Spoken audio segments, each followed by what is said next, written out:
ॐ ज्ञानतिमिरन्धस्य ज्ञानाञ्जनशलाकया चक्षुरुन्मीलितं येन तस्मै श्रीगुरुवे नमः। श्रीचैतन्यमनोभीष्टं स्थापितं येन भूतले स्वयं रूप कदा मह्यं ददाति सपदान्तिकम्।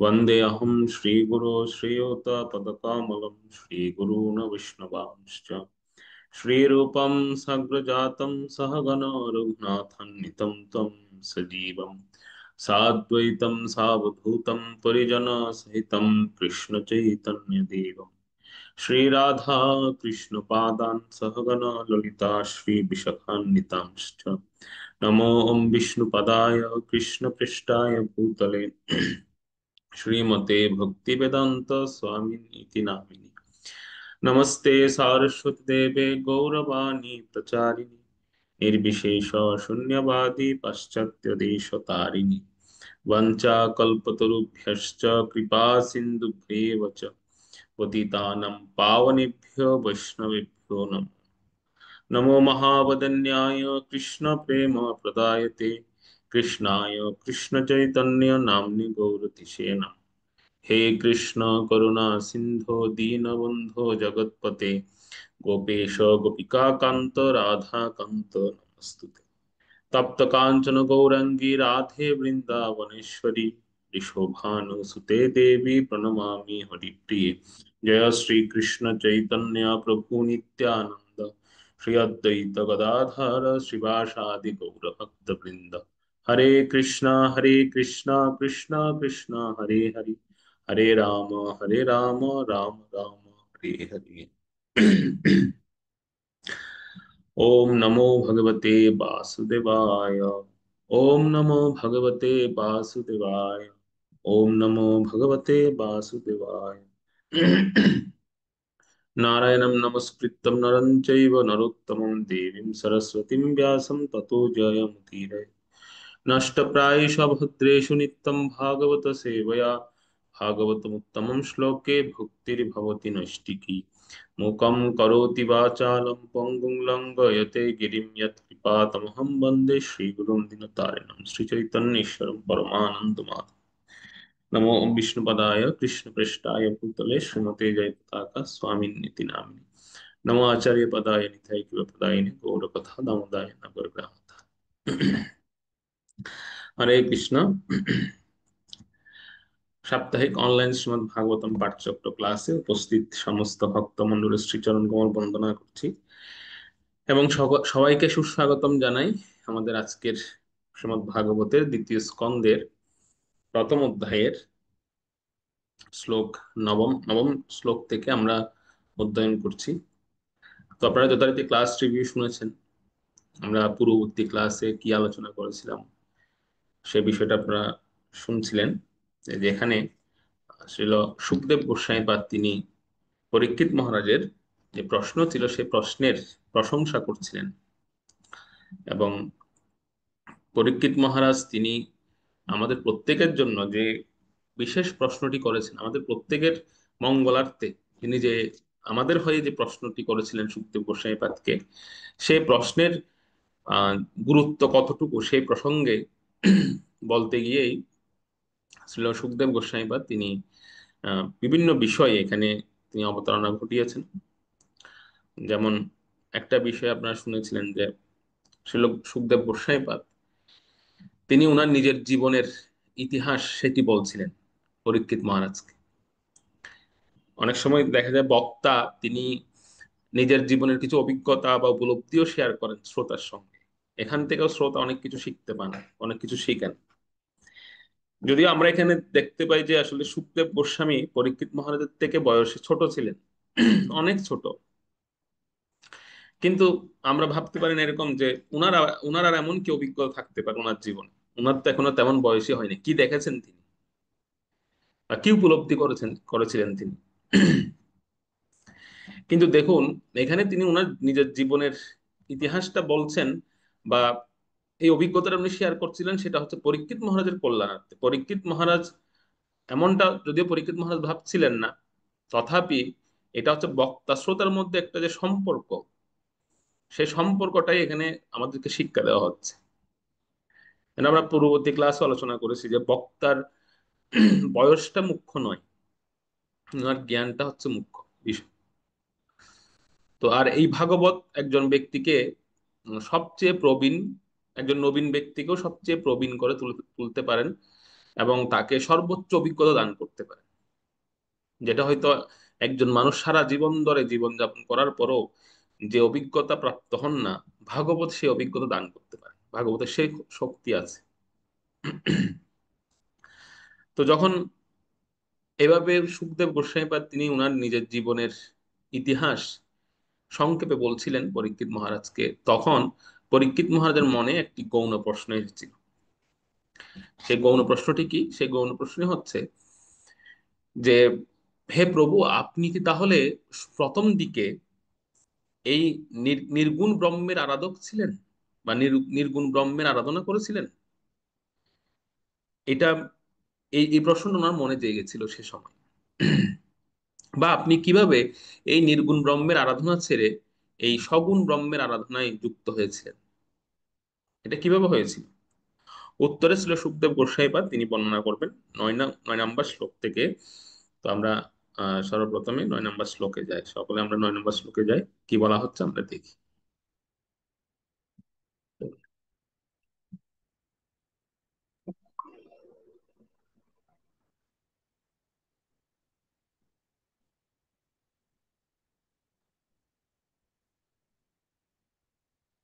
হরে কৃষ্ণ। শ্লোক নাম্বার 9। পরিনিষ্ঠত অপি নৈগুণ্য উত্তম শ্লোক লীলয়া গৃহীত চেত রাজস্যে অজ্ঞানম যৎ পদিতবান। অনুবাদ: হে রাজস্বী, আমি নির্গুণ ব্রহ্মে বিশেষভাবে মগ্ন থাকলেও উত্তম শ্লোক শ্রী ভগবানের লীলার ধারা আমার চিত্তে আকৃষ্ট হওয়াতে এই অখ্যান অধ্যয়ন করেছি। হুম। এখানে একটা প্রসঙ্গ খুব গুরুত্বপূর্ণ, সেটা হচ্ছে এখানে সুখদেব গোস্বামী তিনি বর্ণনা করছেন যে দেখুন, দুটো বিষয় তিনি বর্ণনা করেছেন এই শ্লোকে। শ্লোক আসলে 8 এবং 9 দুটো শ্লোকে তিনি তো ওনার নিজের ইতিহাস বা ওনার নিজের কথা বলছেন। একটা জিনিস প্রতিবর্ণ করেছেন তিনি, যে ভগবত আরাধনা বা ভগবত লীলা ব্রহ্মের চেয়েও গুরুত্বপূর্ণ, নির্গুণ ব্রহ্মের আরাধনার থেকেও ভগবত লীলার চর্চা করা এটি হচ্ছে সব সব থেকে বেশি গুরুত্বপূর্ণ, নির্গুণ ব্রহ্মের আরাধনার চেয়ে এটা অধিক গুরুত্বপূর্ণ। নিজের তিনি নিজের পূর্ব জীবনের অভিজ্ঞতা তিনি শেয়ার করলেন যে আমিও কিন্তু পূর্ব পূর্ব জন্মে বা আমি আমার জন্মের পর পরেই আমি এরকম নির্গুণ ব্রহ্মের উপাসক ছিলাম, নির্গুণ ব্রহ্মের আমি উপাসক ছিলাম। কিন্তু আমি মাত্র দুটি শ্লোক ভাগবতের প্রথম আমি আমি দুটো শ্লোক শুনে আমি এই ভাগবতের প্রতি আকৃষ্ট হয়েছিলাম। তো সে প্রসঙ্গে আমরা পূর্বেও আলোচনা করেছি যে কোন দুটি শ্লোক তিনি শুনেছিলেন।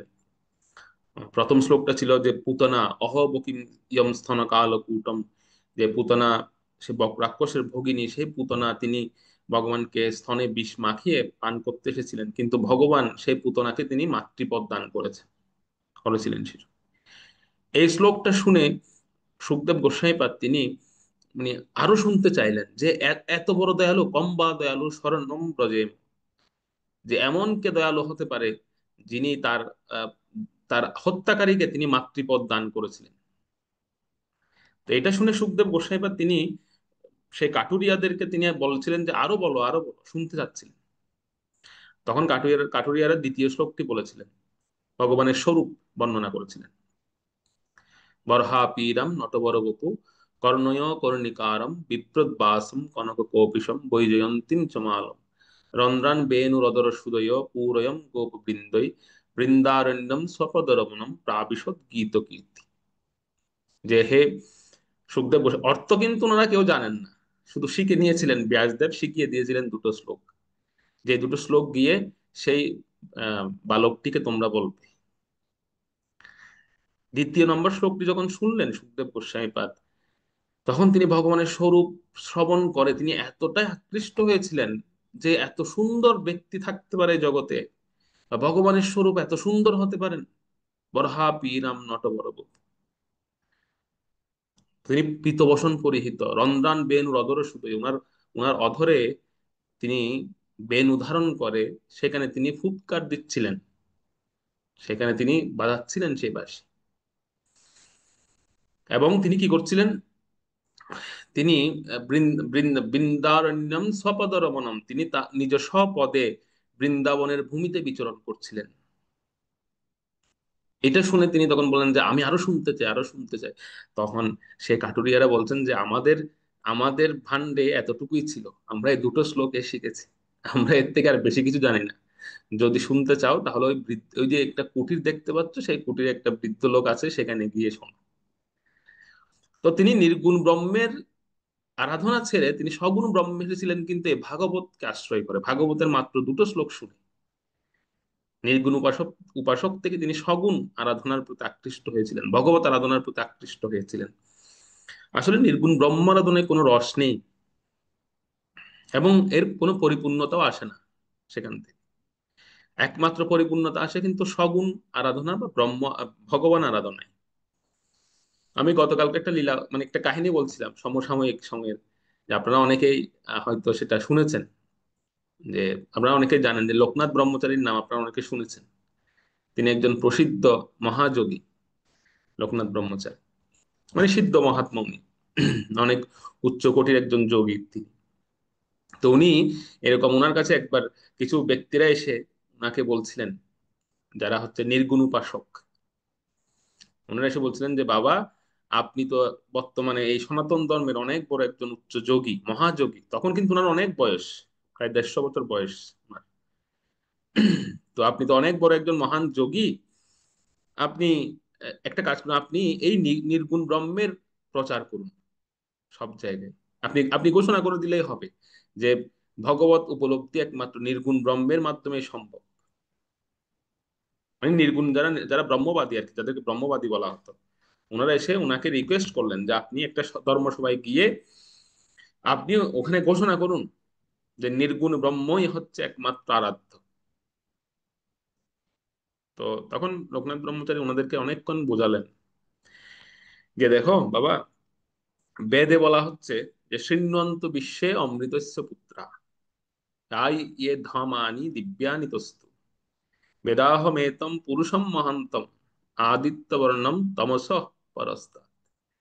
এই শ্লোকটা তিনি বললেন পুরো, এবং এই শ্লোকের শেষে বলা হচ্ছে নান্য পন্থা বিদ্যতে অয়নায়, ভগবানের যে স্বরূপ তিনি হচ্ছেন আদিত্য বর্ণযুক্ত, তিনি তামস পরস্তাৎ, তিনি বেদাহমেতম পুরুষম মহান্তম। এটা তো বেদে বলা হচ্ছে, তাহলে আমি কিভাবে ওনাকে নির্গুণ ব্রহ্ম হিসেবে স্থাপন করতে পারি? আর শেষে এই কথাটা বলে দিয়েছে যে নান্য পন্থা বিদ্যতে অয়নায়, নান্য পন্থা মানে হচ্ছে অন্য কোনো পন্থা আর নেই, ওনাকে অস্বীকার করার কোনো পন্থাই নেই আমাদের শাস্ত্রে, ন অন্য পন্থা। তখন এরা তো খুব, এরা বলছে বাবা আরে ঠিক আছে বুঝতে পারছি, কিন্তু আপনি আপনি আপনি তো একটু বলে দিলেই তো হয় যে এই নির্গুণ আরাধনাটা হচ্ছে সর্বশ্রেষ্ঠ। তো অনেকক্ষণ বোঝানোর পরে যখন তারা বুঝছিল না, তারা স্বীকার করতে চাচ্ছিলেন না, তখন লোকনাথ ব্রহ্মচারী একটু রেগে গিয়ে তিনি তখন বললেন যে তোমার নির্গুণ ব্রহ্মের মুখে আমি প্রস্রাব করি, এভাবে বলে দিয়েছে। আর এরা তো খুব ক্ষেপে গেছে তখন, এরা তখন রেগে মেগে গিয়ে এরা বলা শুরু করেছে যে আপনার এত বড় সাহস, আপনি আমাদের নির্গুণ ব্রহ্মকে অপমান করেছেন, আপনি ব্রহ্মচারী হয়েছেন তাতে কি, আপনি যোগী হয়েছেন তাতে কি, আপনি এই ধরনের কথা কিভাবে বলতে পারেন?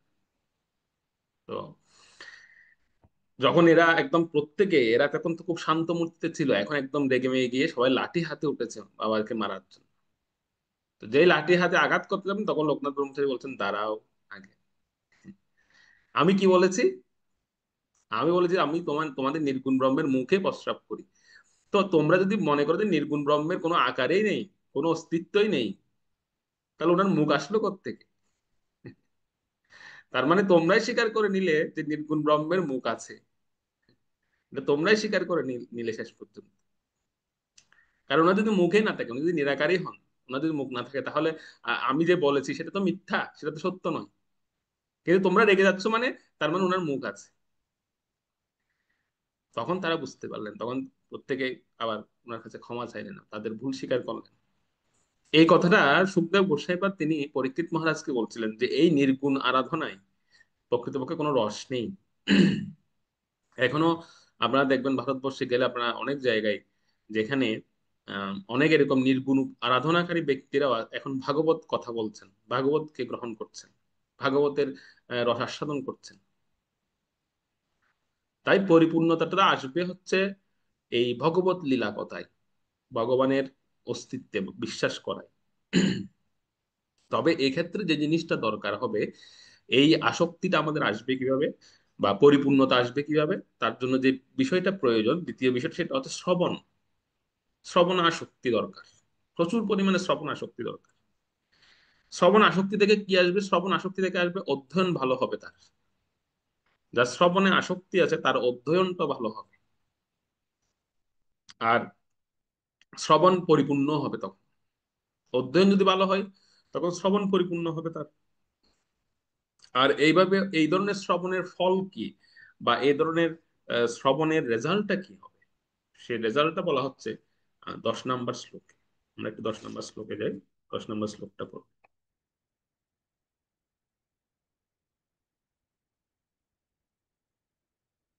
হরে কৃষ্ণ। দ্বিতীয় স্কন্ধ প্রথম অধ্যায় শ্লোক 10। তদ অহং তে অভিধাস্যামি মহাপৌরুষিকো ভবান यस्य শ্রদ্ধতা মাসু সাত্মকুন্দে মতিষতে। অনুবাদ: আমি সেই শ্রীমদ্ ভাগবত আপনাকে শোনাবো, কেননা আপনি ভগবান শ্রীকৃষ্ণের অত্যন্ত নিষ্ঠাপরায়ণ ভক্ত। যে ব্যক্তি পূর্ণ মনোযোগ এবং শ্রদ্ধা সহকারে শ্রীমদ্ ভাগবত শ্রবণ করেন, তার শীঘ্রই মুক্তিদাতা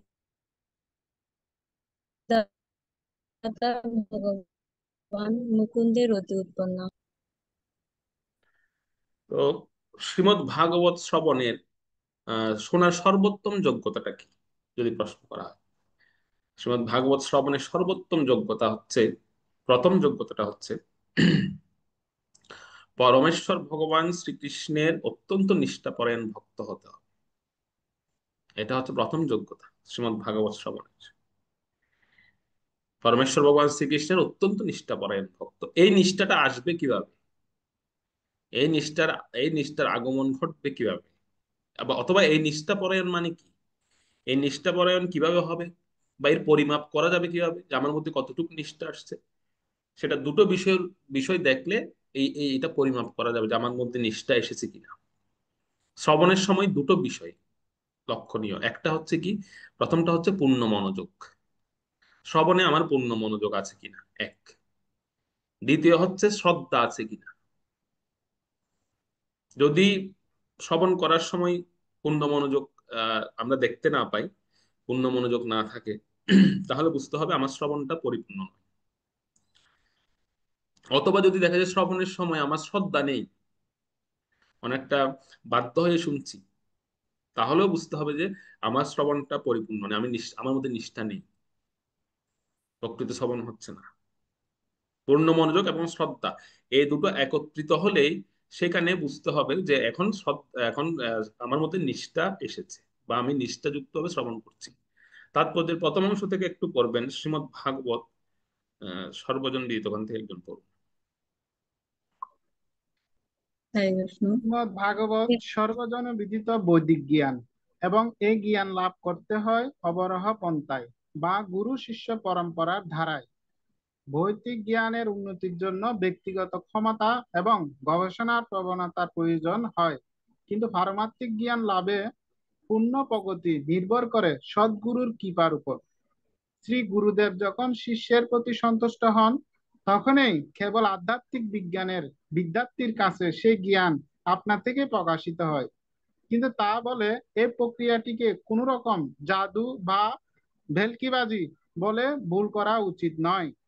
এমন নয় যে গুরুদেব একজন জাদুকরের মতো শিষ্যকে তড়িৎ প্রবাহে আবিষ্ট করার মতো সে জ্ঞান ঢুকিয়ে দেন।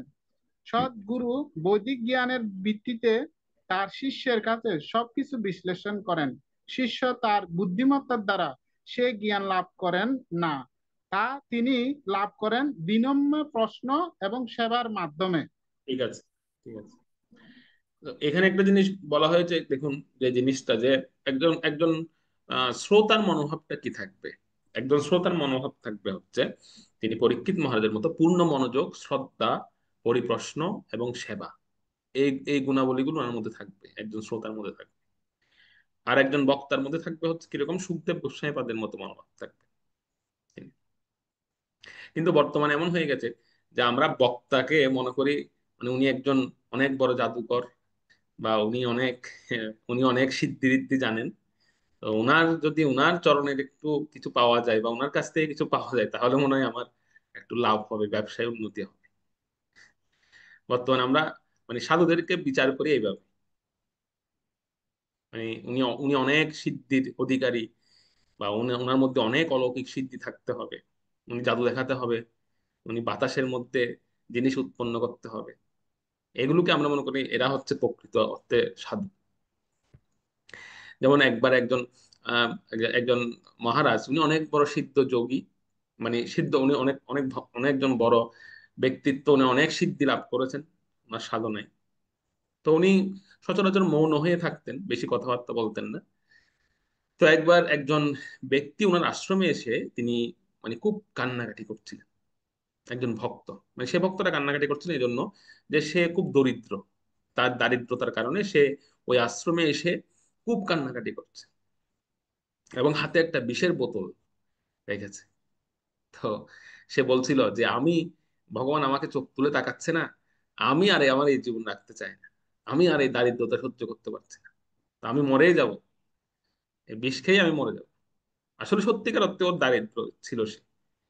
তো তখন এটা ভেতর থেকে ওই ওই সিদ্ধ যোগী তিনি শুনেছেন যে সে এরকম মৃত্যুবরণ, আত্মহত্যা করতে যাচ্ছে দারিদ্রতা সহ্য করতে না পেরে। তখন তিনি কি করলেন, তিনি বাইরে আসলেন। তখন বাইরে এসে জিজ্ঞেস করলেন, কি ব্যাপার, তুমি তুমি আত্মহত্যা করতে যাচ্ছ কেন? তখন বলছেন, বাবা, যে আমি আমি আর এই জীবন রাখতে চাই না, কারণ আমি এই দারিদ্রতা সহ্য করতে পারছি না, আমার পরিবার চলছে না, আমি কিভাবে এই জীবন ধারণ করব, সেজন্য আমি তার চেয়ে মরে যাওয়াই ভালো।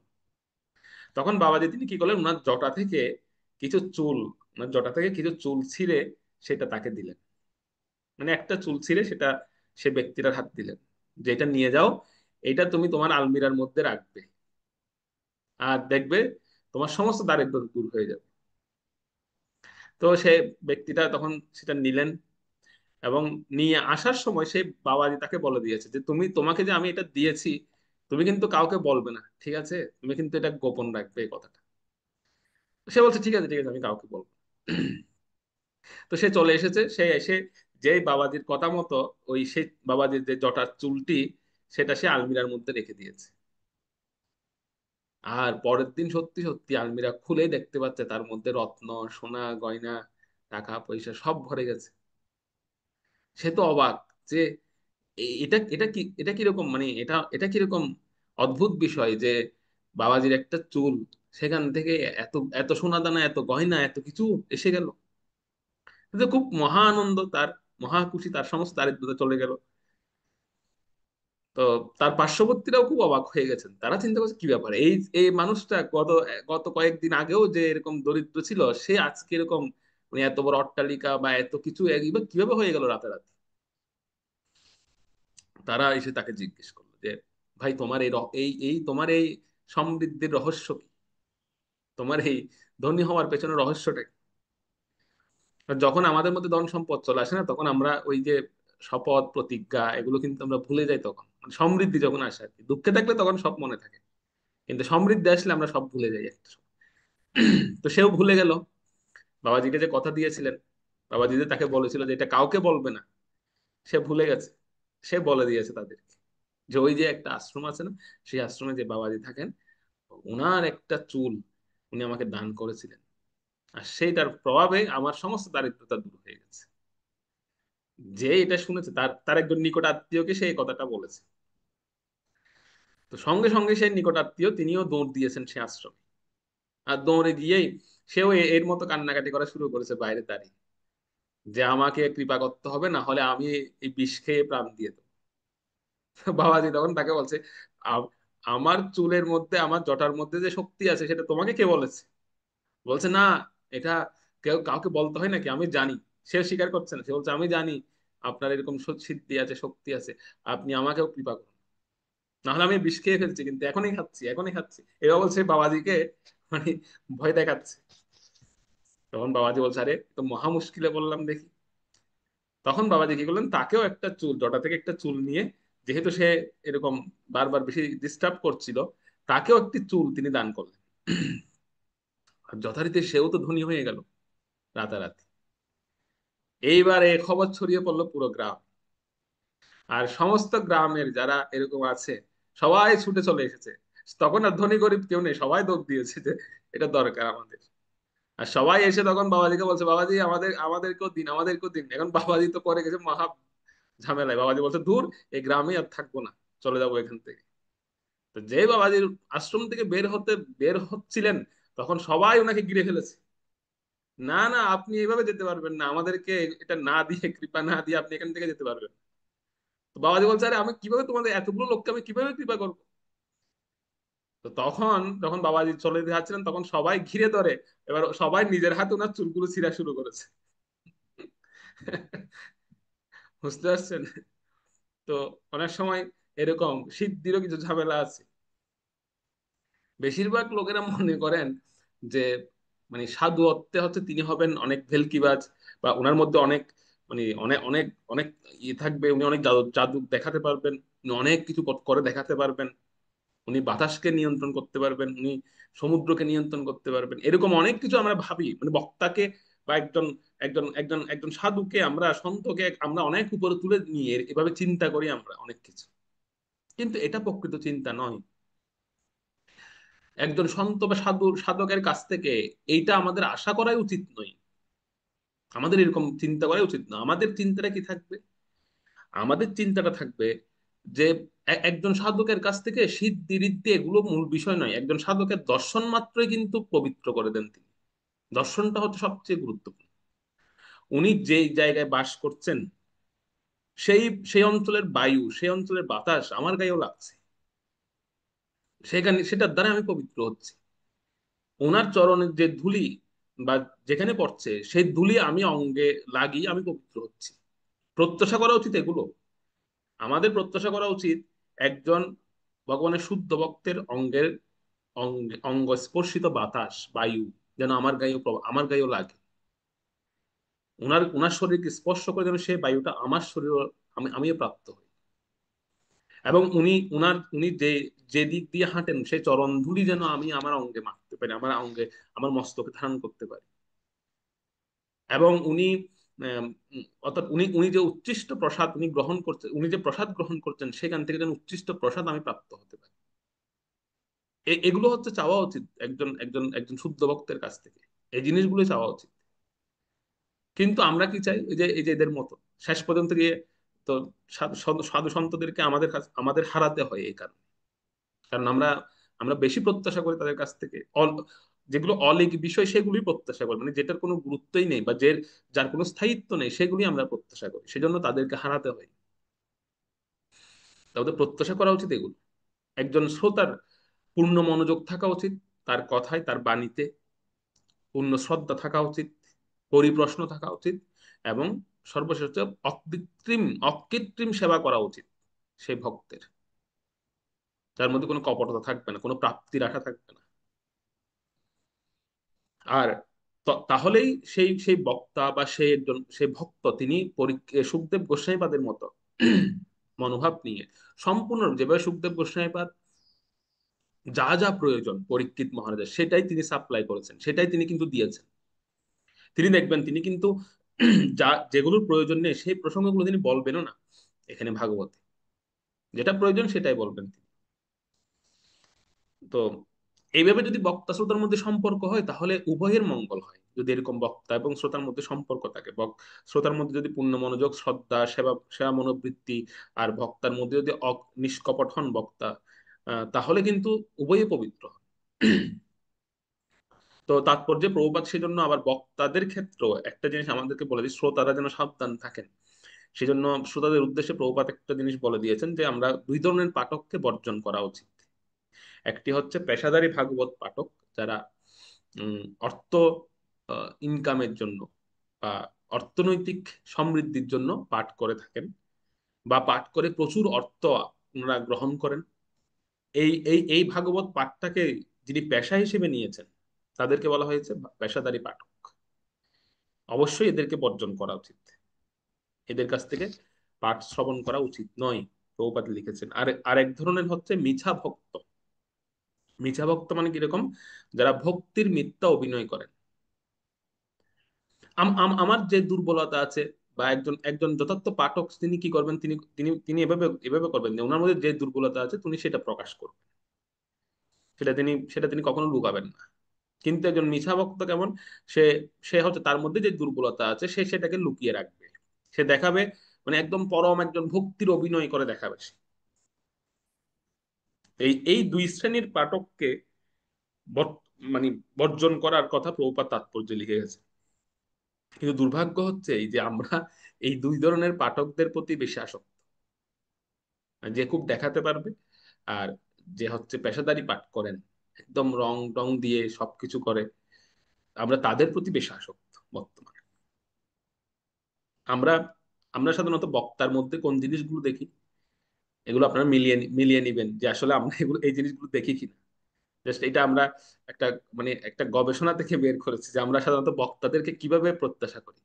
বক্তা তিনি দেখতে সুদর্শন হবেন প্রথম, দেখতে খুব সুন্দর হতে হবে বক্তা, তিনি দেখতে খুব সুদর্শন হবেন, আর মিষ্টি মিষ্টি করে কথা বলবেন, ঠিক আছে, মানে কর্কশ কথা বলবেন না, মিষ্টি মিষ্টি করে কথা বলবেন।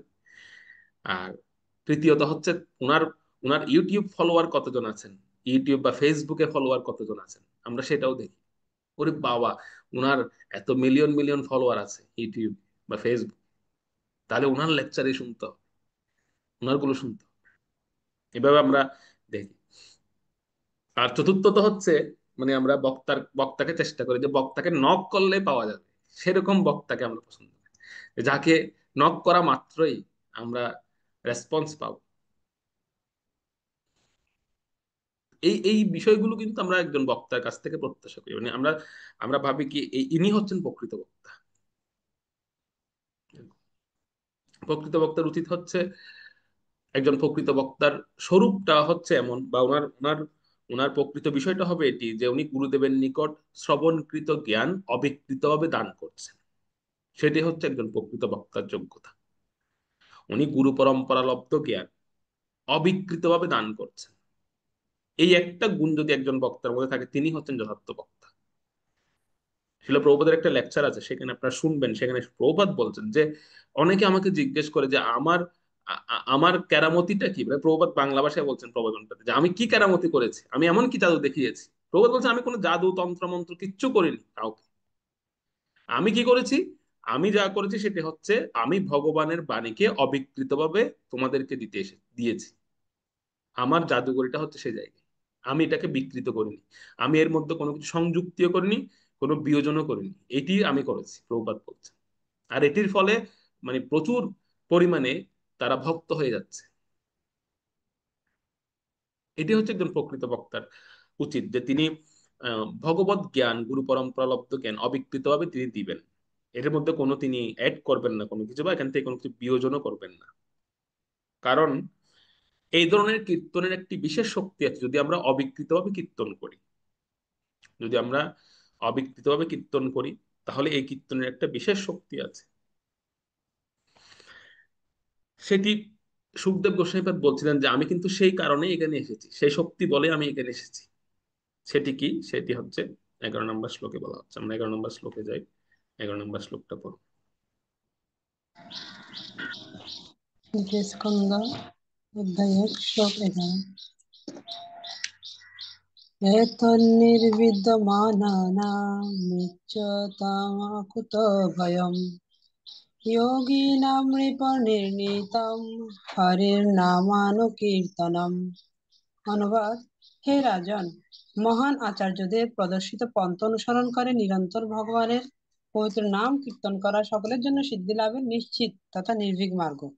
এমনকি যারা সমস্ত জড় কামনা বাসনা থেকে মুক্ত হয়েছেন, যারা সব রকম জড়জাগতিক সুখভোগের প্রতি আসক্ত এবং যারা দিব্য জ্ঞান লাভ করার ফলে আত্মতৃপ্ত হয়েছেন, তাদের সকলের পক্ষে এটি হচ্ছে সিদ্ধি লাভের সর্বোৎকৃষ্ট পন্থা। এখানে একটা বিষয় আসলে সুখদেব গোস্বামী বর্ণনা করছেন যে, হে মহারাজ, দেখুন, ভগবত ভাগবত হচ্ছে ভক্তির মহিমা কীর্তন করেন। এই যে বলছেন কীর্তনের শক্তিটা কি, কীর্তনের শক্তিটাই হচ্ছে এই এই ভাগবতেই কিন্তু ভক্তির মহিমা কীর্তন করে। আমরা না হলে ভক্তির মহিমা কি সেটা আমরা বুঝতে পারতাম না যদি আমরা ভাগবত অধ্যয়ন না করতাম বা এই কীর্তন শ্রবণ না করতাম। তো এই ভাগবতে কিন্তু ভক্তির মহিমাটা আমাদের মাঝে কীর্তন করছেন, কারণ সেজন্য সকল অঙ্গের মধ্যে কীর্তনটাকে কিন্তু অনেক সর্বশ্রেষ্ঠ একটি অঙ্গ হিসেবে ধরা হয়েছে। যেমন শ্রবণ গুরুত্বপূর্ণ, তেমন কীর্তনও কিন্তু গুরুত্বপূর্ণ। আর কীর্তনের আচার্য হচ্ছেন স্বয়ং, যিনি বর্ণনা করছেন ছিল সুখদেব গোস্বামী পাদ। সেজন্য তিনি এই কথাটা বলছেন যে আমি কিন্তু এই উদ্দেশ্য সাধনের জন্য এখানে এসেছি। পরীক্ষিত মহারাজ ছিলেন শ্রবণের আচার্য, আর সুখদেব গোস্বামী পাদ কীর্তনের আচার্য। তিনি সেজন্য বলছিলেন যে, হে মহারাজ, আমি কিন্তু এই উদ্দেশ্য সাধন করার জন্য, এই কীর্তনের শক্তি কি সেটা প্রচার করার জন্য কিন্তু এখানে এসেছি আমি। এখানে কিন্তু বক্তা শ্রোতা উভয়ের কিন্তু মঙ্গল হচ্ছে। তবে অবশ্যই এই কীর্তন সর্বশ্রেষ্ঠ, সেটি অবশ্যই মহান আচার্যদের অনুসরণ পূর্বক হওয়া উচিত, যেটা সুখদেব গোস্বামী পরবর্তীতে বলবেন যে কীর্তনটা কেমন হওয়া চাই। আর এভাবে যদি মহান আচার্যদের মুখারবিন্দ থেকে আমরা যদি এই কীর্তন শুনতে পারি বা সেখান থেকে আমরা যদি প্রাপ্ত হই, তাহলে এর ফলটা কি, ফলটা বর্ণনা করছে। চারটা ফল। প্রথম ফলটা হচ্ছে সিদ্ধিলাভ নিশ্চিত তার, যে এই ধরনের মহান আচার্যের কাছ থেকে, মহান আচার্যকে অনুসরণ পূর্বক এই এই এই কীর্তন শ্রবণ করেন, তার সিদ্ধিলাভ নিশ্চিত, প্রথম। দ্বিতীয় হচ্ছে এটি এটি সকলের জন্য উন্মুক্ত, এই কীর্তনটি। সেই কীর্তনের বৈশিষ্ট্য হবে কি, এটি সকলের জন্য উন্মুক্ত হয়ে যাবে এই কীর্তন। এবং যে শুনবেন, যে শ্রবণ করবেন সেরকম কীর্তন, সেও কিন্তু সেটি সকলের মাঝে মানে প্রচার করার জন্য সে উৎসাহী হবেন। আর তৃতীয়ত হচ্ছে অকুত ভয় লাভ। যে এই কীর্তন শ্রবণ করবেন তার মধ্যে আর কোনো ভয় থাকবে না, সে অকুত ভয় লাভ করবে। আর চতুর্থ হচ্ছে নিঃসংশয় হওয়া। আমাদের আমাদের মধ্যে সংশয় বা আমরা সংশয় আত্মা আমাদেরকে বলা হয়ে থাকে, যে আমরা প্রত্যেক কিছুতে আমরা সংশয় করি বা আমাদের মধ্যে একটা সন্দেহ কাজ করে। তো যিনি এইভাবে তিনি মহান আচার্যের কাছ থেকে এই কীর্তন শ্রবণ করবেন, তিনি নিঃসংশয় হয়ে যাবেন, ওনার মধ্যে কোনো সংশয় থাকবে না আর।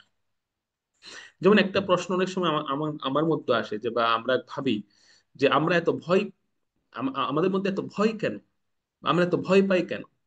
তার মানে হচ্ছে আমরা যথাযথ কীর্তন শুনিও না, এবং আমরা যথাযথ কীর্তন করি না। করা এবং শ্রবণ দুটোই গুরুত্বপূর্ণ। কীর্তন করি না এবং কীর্তন শ্রবণও করি না। যদি যথাযথ কীর্তন করি, তাহলে সেই ব্যক্তি ভগবত ভক্তি সর্বোচ্চ স্তরে অধিষ্ঠিত হবেন, তিনি তিনি সর্বোচ্চ স্তরে চলে যাবেন,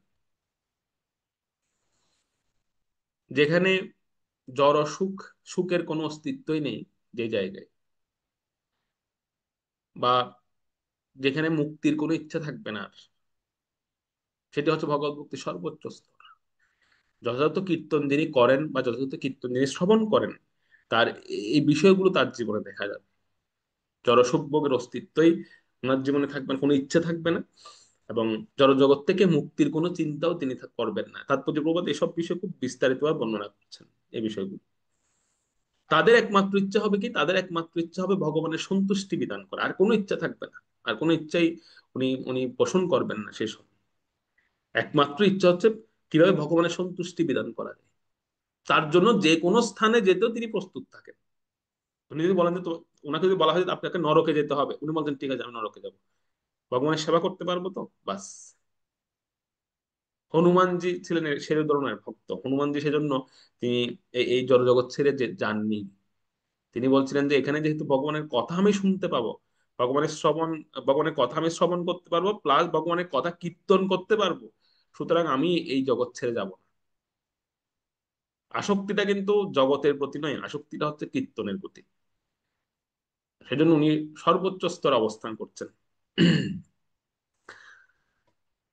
আর যদি ভগবান যেহেতু তিনি ভগবানের জন্য সবকিছু করতে প্রস্তুত একজন এই ধরনের সমন কীর্তনকারী একজন ভক্ত, তিনি আরো একটা জিনিস করেন যে ভগবান যদি কোনো কিছু না চান, মানে ভগবান যদি কোনো কিছু না চান, সেই বিষয়টা তিনি হেলা বরে পরিত্যাগ করেন। মানে যেটা কৃষ্ণের নয় সেটা সেটা সেটা ওনারও নয়। এই এই এই এই এটি মানে এই কথাটি আমরা শুনতে পাই ছিল গৌরকিশোর দাস বাবাজি মহারাজের কাছে। ছিল গৌরকিশোর দাস বাবাজি মহারাজ এই উক্তিটা প্রায় সময় করতেন, যে যেটা কৃষ্ণের নয় সেটা আমার কখনো হতে পারে না, গৌরকিশোর দাস বাবাজি মহারাজ বলতেন। আর যেটা কৃষ্ণের সেটাই আমার। তো একজন একজন একজন ভগবত ভক্তের মানসিকতাটা থাকবে এমন যে আহ, যেটা যেটা ভগবান চান না সেটা আমিও চাই না, সেটা আমি আমি সেটা গ্রহণ করবো না, সেটা আমার প্রয়োজন নেই। এটা হচ্ছে একজন ভক্তের মনোভাব। আর ভগবান যদি চান তাহলে সব ধরনের সুযোগ সুবিধা তিনি ভোগ করেন বা গ্রহণ করেন, তিনি সব ধরনের সুযোগ সুবিধা তিনি গ্রহণ করেন ভগবানের জন্য কেবল, ভগবান চান বলে। তো এই এই গুণটা, এখন প্রশ্ন হতে পারে এই গুণটা আসবে কোত্থেকে? তো এই গুণটা আসবে হচ্ছে ভগবত নাম থেকে। এই গুণটা আসে ভগবানের নাম থেকে। কেউ যদি অপরাধ মুক্ত হয়ে ভগবত নাম কীর্তন করেন অপরাধ মুক্ত হয়ে, তবে সেখান থেকে এই গুণগুলো তার মধ্যে সঞ্চারিত হয়, সে ব্যক্তির মধ্যে আসবে। তাই এই উক্ত শ্লোকে তাৎপর্য দেখবেন প্রভুপাদ বিস্তৃতভাবে নাম অপরাধের কথা উল্লেখ করেছেন, বিস্তৃতভাবে একদম। এই শ্লোকের তাৎপর্য আমি আর সেগুলো বলছি না, কিন্তু আপনারা আপনারা সবাই পড়েছেন সেটি। একদম তাৎপর্য যে প্রভুপাদ বিস্তার পূর্বক নাম অপরাধ থেকে যেন আমরা মুক্ত থাকি, নাম অপরাধ থেকে যেন আমরা মুক্ত থাকতে পারি, সেজন্য প্রভুপাদ বিস্তার পূর্বক সেটি বলেছেন। প্রথমে হচ্ছে অপরাধ থেকে মুক্ত হতে হবে, এটা হচ্ছে প্রথম কাজ। তারপরে হচ্ছে কীর্তন করতে হবে। প্রথমে অপরাধ থেকে মুক্ত হতে হবে, তারপর কীর্তন, তবেই ভগবত ভক্তির পথে অগ্রসর হওয়া যায় বা অগ্রসর হতে পারবো। যখন শ্রীল সুখদেব গোস্বামী পাদ এই ভগবত ভক্তির মহিমা এমন ভাবে বর্ণনা করছিলেন বা এইভাবে বর্ণনা করছিলেন, পরীক্ষিত মহারাজের মনে একটা চিন্তা হলো তখন। চিন্তাটা হচ্ছে এই, যে তিনি তিনি তখন বললেন সুখদেব গোস্বামী পাদকে যে ভক্তি কি তাহলে সর্বোত্তম প্রক্রিয়া আমাদের জন্য? উত্তরে সুখদেব গোস্বামী পাদ বলছে অবশ্যই, ভক্তি তো সর্বোত্তম প্রক্রিয়া। এজন্যই তো ভক্তির মাহাত্ম্য বর্ণনা করা হচ্ছে। তো আমরা আমরা নাম কীর্তন করি, শ্রবণ করি, যা কিছুই করি, এগুলো তো সব ভক্তিরই অঙ্গ। তো তাহলে ভক্তি কি সর্বোত্তম প্রক্রিয়া? শুদ্ধ বসে তো অবশ্যই প্রক্রিয়া। তবে হ্যাঁ, সেই ভক্তিতে প্রবেশের পূর্বে কিছু কিন্তু অনেকগুলো প্রক্রিয়া আছে, অনেকগুলো বিষয় মেনটেন করতে হবে আমাদেরকে। তখন পরীক্ষিত মহারাজের মনে চিন্তা হলো যে আমি তো মাত্র 7 দিন বাঁচবো, আমার আয়ু হচ্ছে মাত্র 7 দিন। আচ্ছা, এতগুলো প্রক্রিয়া আমি কিভাবে মেনটেন করবো? ভক্তি যদি সর্বোত্তম প্রক্রিয়া হয়, যেমন দেখবেন আমি যদি মনে করি আমাকে 10 তলায় উঠতে হবে, তাহলে আমাকে 10টা মানে 10টা 10টা লেভেল আমাকে অতিক্রম করে তারপরে উপরে উঠতে হবে, বা 10টা তলা তলা অতিক্রম করে আমাকে উপরের দিকে যেতে হবে। তো এই যে 10 তলা অতিক্রম করার যে সময়, আমি সেই সময়টা পাবো? তো আমার তো হাতে মাত্র 7 দিন সময়। যদি ভক্তিটা সর্বোত্তম প্রক্রিয়া হয়, তাহলে এই সর্বোত্তম সিদ্ধি পেতে গেলে তো অনেকগুলো প্রক্রিয়াকে অতিক্রম করে যেতে হবে। কিন্তু আমার হাতে তো অত সময় নেই, আমার হাতে মাত্র 7 দিন সময়। তো যেহেতু আমার হাতে 7 দিন সময়, আমার দ্বারা কি সম্ভব হবে? এই বিষয়টা একটি গৌণ প্রশ্ন, কিন্তু এখানে পরীক্ষিত মহারাজের মনে জন্ম নিয়েছে। আর তার উত্তরে শিল সুখদেব গোস্বামী পাদ তিনি বর্ণনা করবেন 12 নম্বর শ্লোকে। এটার সংশয়টা তিনি নাশ করছেন। 12 নম্বর শ্লোকটা পড়ুন।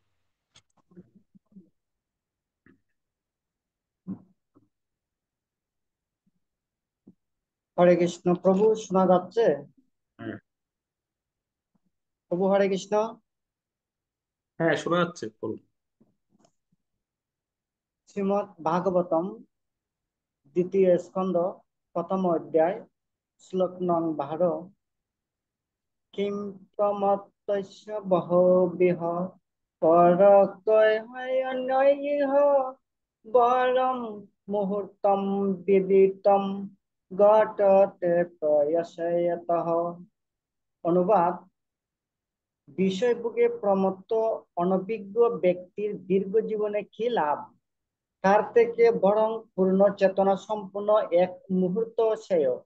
কেননা তার ফলে পরমার্থ সাধনের অন্বেষণ শুরু হয়। হরে কৃষ্ণ বলে। হুম। তো মনে পরীক্ষিত মহারাজের মনে গৌণ প্রশ্নটা কি এসেছিল, যে আমার হাতে তো মাত্র 7 দিন সময়, আমার দ্বারা কি সম্ভব হবে? যদি একটু বেশি দিন সময় টময় পেতাম, তাহলে হয়তো এই এই বিষয়গুলো মানে হৃদয়ঙ্গম করতে পারতাম বা ভাবতে পারতাম।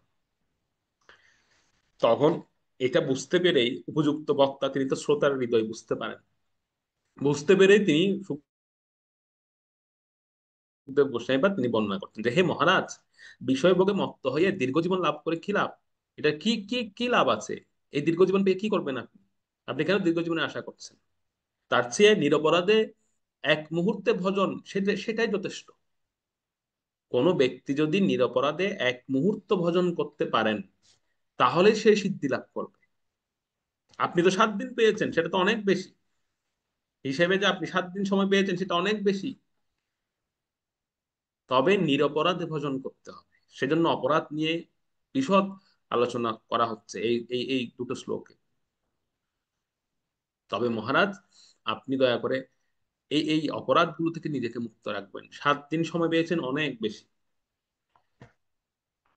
সর্বপ্রথম যে অপরাধটা আসে, যেহেতু আমরা নামকে আশ্রয় করছি, বা আমরা নামকে প্রাধান্য দিচ্ছি, বা আমরা নামকে বেশি গুরুত্ব দিচ্ছি, সর্বপ্রথম যে অপরাধটা আসে সেটি হচ্ছে দশবিধ নাম অপরাধ। হরিনামে 10টি অপরাধ। তো সেই 10টি অপরাধগুলো, তার মধ্যে সবচেয়ে যেটা গুরুত্বপূর্ণ, আমরা বলবো 10টা অপরাধের মধ্যে 10টা অপরাধই গুরুত্বপূর্ণ। কোনোটা এরকম নয় যে কোনোটা বেশি গুরুত্বপূর্ণ কোনোটা কম গুরুত্বপূর্ণ, সেটি নয়। কিন্তু তথাপি আমাদের একটু সতর্ক থাকতে হবে। প্রথম অপরাধটি আর হচ্ছে 10 নাম্বার অপরাধ, এই দুটো খুব বেশি গুরুত্বপূর্ণ। প্রথম অপরাধটা হচ্ছে কি, ভক্ত নিন্দা বা সাধু নিন্দা। যারা ভগবত ভক্তির মহিমা প্রচার করছেন তাদের নিন্দা করা, এটা হচ্ছে প্রথম অপরাধ। এটা খুব গুরুত্বপূর্ণ, এবং এটা অত্যন্ত আমাদের সতর্ক থাকতে হবে যেন কোনোদিন আমাদের দ্বারা এই এইটা না ঘটে। যদি এটা ঘটে, যেটা বলছেন ভগবত ভক্তির প্রথম সোপান হচ্ছে কিন্তু নাম, আর সেটা হতে হবে নিরপরাধে। আর যদি অপরাধ হয়ে যায়, তাহলে প্রথম সোপানে কিন্তু আমরা পড়ে গেলাম, প্রথম সোপানে আমরা বাদ পড়লাম। এবার বাকিগুলো কিন্তু আর হবে না, বাকিগুলো আর আসবে না। তো প্রথম অপরাধটা হচ্ছে ভক্ত নিন্দা। যদি প্রথম অপরাধটা আমরা মুক্ত হতে পারি, তাহলে আমাদের আরেকটা খেয়াল রাখতে হবে, সেটা হচ্ছে 10 নাম্বার অপরাধটা। 10 নাম্বার অপরাধটা কি, যে ভগবত ভক্তির মহিমা শোনার পরেও, মানে অজস্র ভগবত ভক্তির মহিমা শ্রবণ করার পরেও বিষয়াসক্তি বজায় রাখে। এটা কিন্তু এটা কিন্তু মানে বাস্তব একটা বিষয়। আমরা কত শুনছি, অনেকেই প্রশ্ন করে আমাকে, বা আমিও নিজেও ভাবি মাঝে মাঝে, যে আমরা এত মহিমা শুনছি, এত পাঠ করছি, এত কীর্তন করছি, এত শুনছি, তারপরে বিষয়াসক্তি আছে না। তার মানে আমি কিন্তু এখনো ফার্স্ট লেভেলটা ক্রস করতে পারি, প্রথম পর্বতে আমার দ্বারা এখনো অতিক্রম করা হলো না। ভগবত ভক্তির তো আর অনেক পন্থা আছে, আসবে সামনে সে পন্থাগুলো। প্রথম অপরাধ সম্বন্ধে তাৎপর্যে ছিল জীব গোস্বামীপাদের টিকা নিয়ে প্রভুপাদ একটি বিস্তৃত আলোচনা করেছেন। আপনারা সেই সম্বন্ধে পড়েছেন। তো সেজন্য আমি আর সেটা বলছি না। সেখানে ছিল জীব গোস্বামীপাদের একটা টিকা নিয়েই প্রভুপাদ আলোচনা করেছেন। প্রথম অপরাধটা হচ্ছে ভক্ত নিন্দার নিয়ে, সবচেয়ে ভয়ঙ্কর। কোনো ভক্তেরই নিন্দা করা উচিত নয় আমাদের। মার্কণ্ডেয় ঋষির কথা আমি আলোচনা করেছিলাম বহু আগে, যে মার্কণ্ডেয় ঋষি তিনি জন্ম নিয়েছিলেন, উনার উনার উনার জীবনীতে, উনার কোষ্ঠীতে একটা বিষয় লেখা ছিল যে উনি 12 বছর বয়সে গিয়ে উনার মৃত্যু হবে। উনার 12 বছর বয়সে উনার মৃত্যু যোগ ছিল, অখণ্ড মৃত্যু যোগ, মানে সেটা টলবে না, সেটা ওনার মৃত্যু হবেই হবে। তো তখন তিনি মনকষ্টে, তিনি যদি বিস্তৃত জীবনী আমি সংক্ষেপে বলছি, উনি মনকষ্টে ওনার দাদু ভৃগু ঋষির কাছে চলে গিয়েছিলেন। ভৃগু ঋষি তখন কুরুক্ষেত্রে বসে তিনি প্রবচন দিচ্ছিলেন, ভাগবত কথা প্রবচন করছিলেন। তো দূরে দাঁড়িয়ে থেকে মার্কণ্ডেয় ঋষি শ্রবণ করছিলেন। যে কথা শেষ হলো, তখন তিনি ভৃগু ঋষির কাছে গিয়ে বললেন যে, মানে ওনার মনে কষ্টের কথা বললেন, যে আমাকে নিয়ে আমার মা বাবা খুব কষ্ট পাচ্ছেন, কারণ আমার 12 বছর বয়সে আমার মৃত্যু হবে। তো আমি কিভাবে এই আসন্ন মৃত্যুকে টলাতে পারি? তখন ভৃগু ঋষি ওনাকে একটা সুন্দর পন্থা শিখিয়ে দিয়েছিলেন, যে হে মার্কণ্ডেয় ঋষি, তোমাকে একটা আমি পন্থা শিখিয়ে দিচ্ছি, সেটা শুনে রাখো। আসন্ন মৃত্যুকে, আসন্ন মৃত্যু কেন, অনেক কিছুকে টলানো সম্ভব এটার দ্বারা। যে তুমি যখনই কোনো ভক্ত বা কোনো বৈষ্ণবকে দর্শন করবে, তাকে ষষ্ঠাঙ্গে দণ্ডবত প্রণাম নিবেদন করবে। তাকে একদম ষষ্ঠাঙ্গে প্রণিপাত করবে। কোনো বৈষ্ণবকে দেখা মাত্রই, কোনো ভক্তকে দেখা মাত্রই প্রণাম নিবেদন করবে সাথে সাথে। সে যেই হোক, সে ছোট হোক বড় হোক, দেখা মাত্রই দণ্ডবত প্রণাম করবে। আর এটাই তোমার আসন্ন মৃত্যুকে টলাতে পারবে। তো এটা শুনে মার্কণ্ডেয় ঋষি তিনি, এবং এটাও সঙ্গে সঙ্গে এটাও বলেছেন যে কখনো তুমি কোনো ভক্ত বা বৈষ্ণবের হৃদয়ে কষ্ট দেবে না, নিন্দা করবে না তার সম্পর্কে, এই অপরাধ থেকে দূরে থাকবে, আর দেখা মাত্রই দণ্ডবত প্রণাম করবে, একদম ভূমিতে পতিত হয়ে। তো এটা শোনা মাত্র, এটা এটা এটা শুনে সেই দিন থেকে মার্কণ্ডেয় ঋষি তিনি যখনই কোনো বৈষ্ণব কোনো সাধুকে দেখতেন, তিনি সাষ্টাঙ্গ দণ্ডবত প্রণাম করতেন। আর এই প্রণামের ফল দেখুন, এখনো পর্যন্ত বেঁচে আছে মার্কণ্ডেয় ঋষি। তো সেজন্য এই এই বরে তিনি মৃত্যুকে পর্যন্ত অতিক্রম করে চলে গেছেন। ভগবানের অত্যন্ত প্রিয় হয়েছিলেন মার্কণ্ডেয় ঋষি। এবং এই জগতে যত মৃত্যুঞ্জয় মন্ত্র আছে, নৃসিংহ মৃত্যুঞ্জয় মন্ত্র, শিবের মহাদেবের মৃত্যুঞ্জয় মন্ত্র, সমস্ত মৃত্যুঞ্জয় মন্ত্রগুলো আহ সিদ্ধি লাভ করেছিলেন এই মার্কণ্ডেয় ঋষি। সমস্ত মৃত্যুঞ্জয় মন্ত্রগুলো রচয়িতা হচ্ছেন তিনি, মার্কণ্ডেয় ঋষি। এবং এগুলোতে সিদ্ধি প্রাপ্ত হয়েছিলেন তিনি, এই মন্ত্রগুলো জপ করে সিদ্ধি হয়েছিলেন তিনি। তো এটা একমাত্র মানে কৃতিত্ব হচ্ছে, বা এটার একমাত্র কারণটা হচ্ছে এই, যে তিনি বৈষ্ণব বৈষ্ণবদেরকে নিয়ে কখনো নিন্দা করেননি, এবং বৈষ্ণব দেখা মাত্র দণ্ডবত প্রণাম করতেন। এই হচ্ছে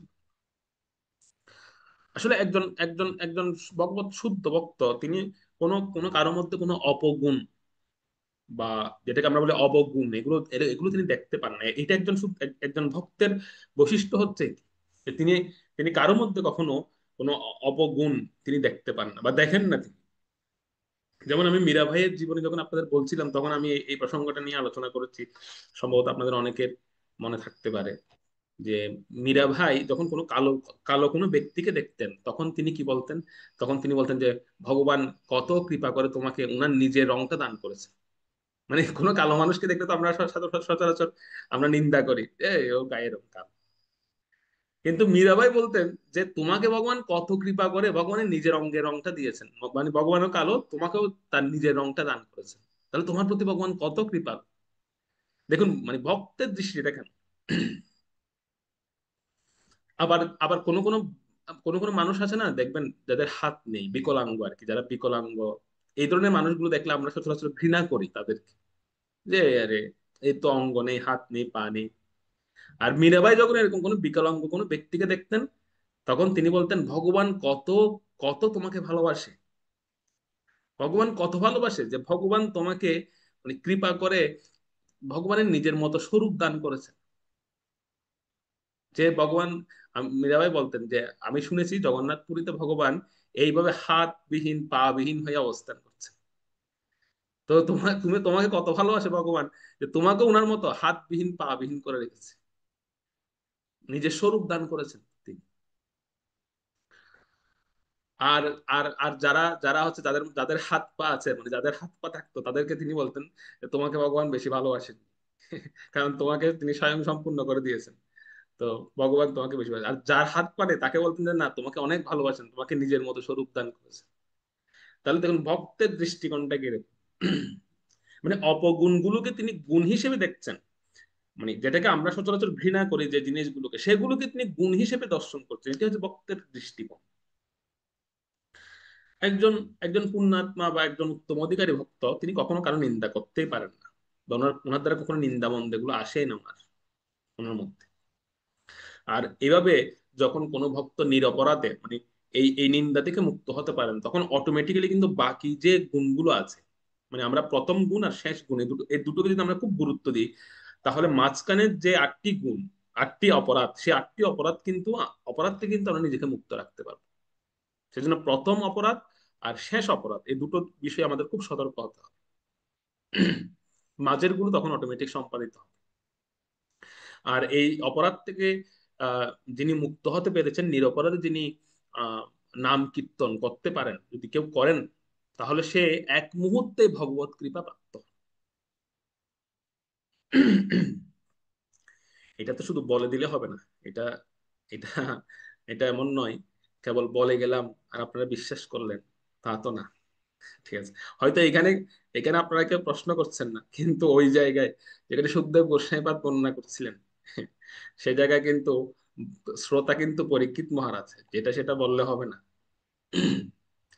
যখন এই প্রসঙ্গটা শোনাচ্ছিলেন যে এইভাবে নিরপরাধে ভগবত নাম কীর্তন করলে, ভগবত কথা শ্রবণ করলে সে এক মুহূর্তে মুক্ত হয়ে যেতে পারবে, এক মুহূর্তে সে সিদ্ধি লাভ করতে পারবে।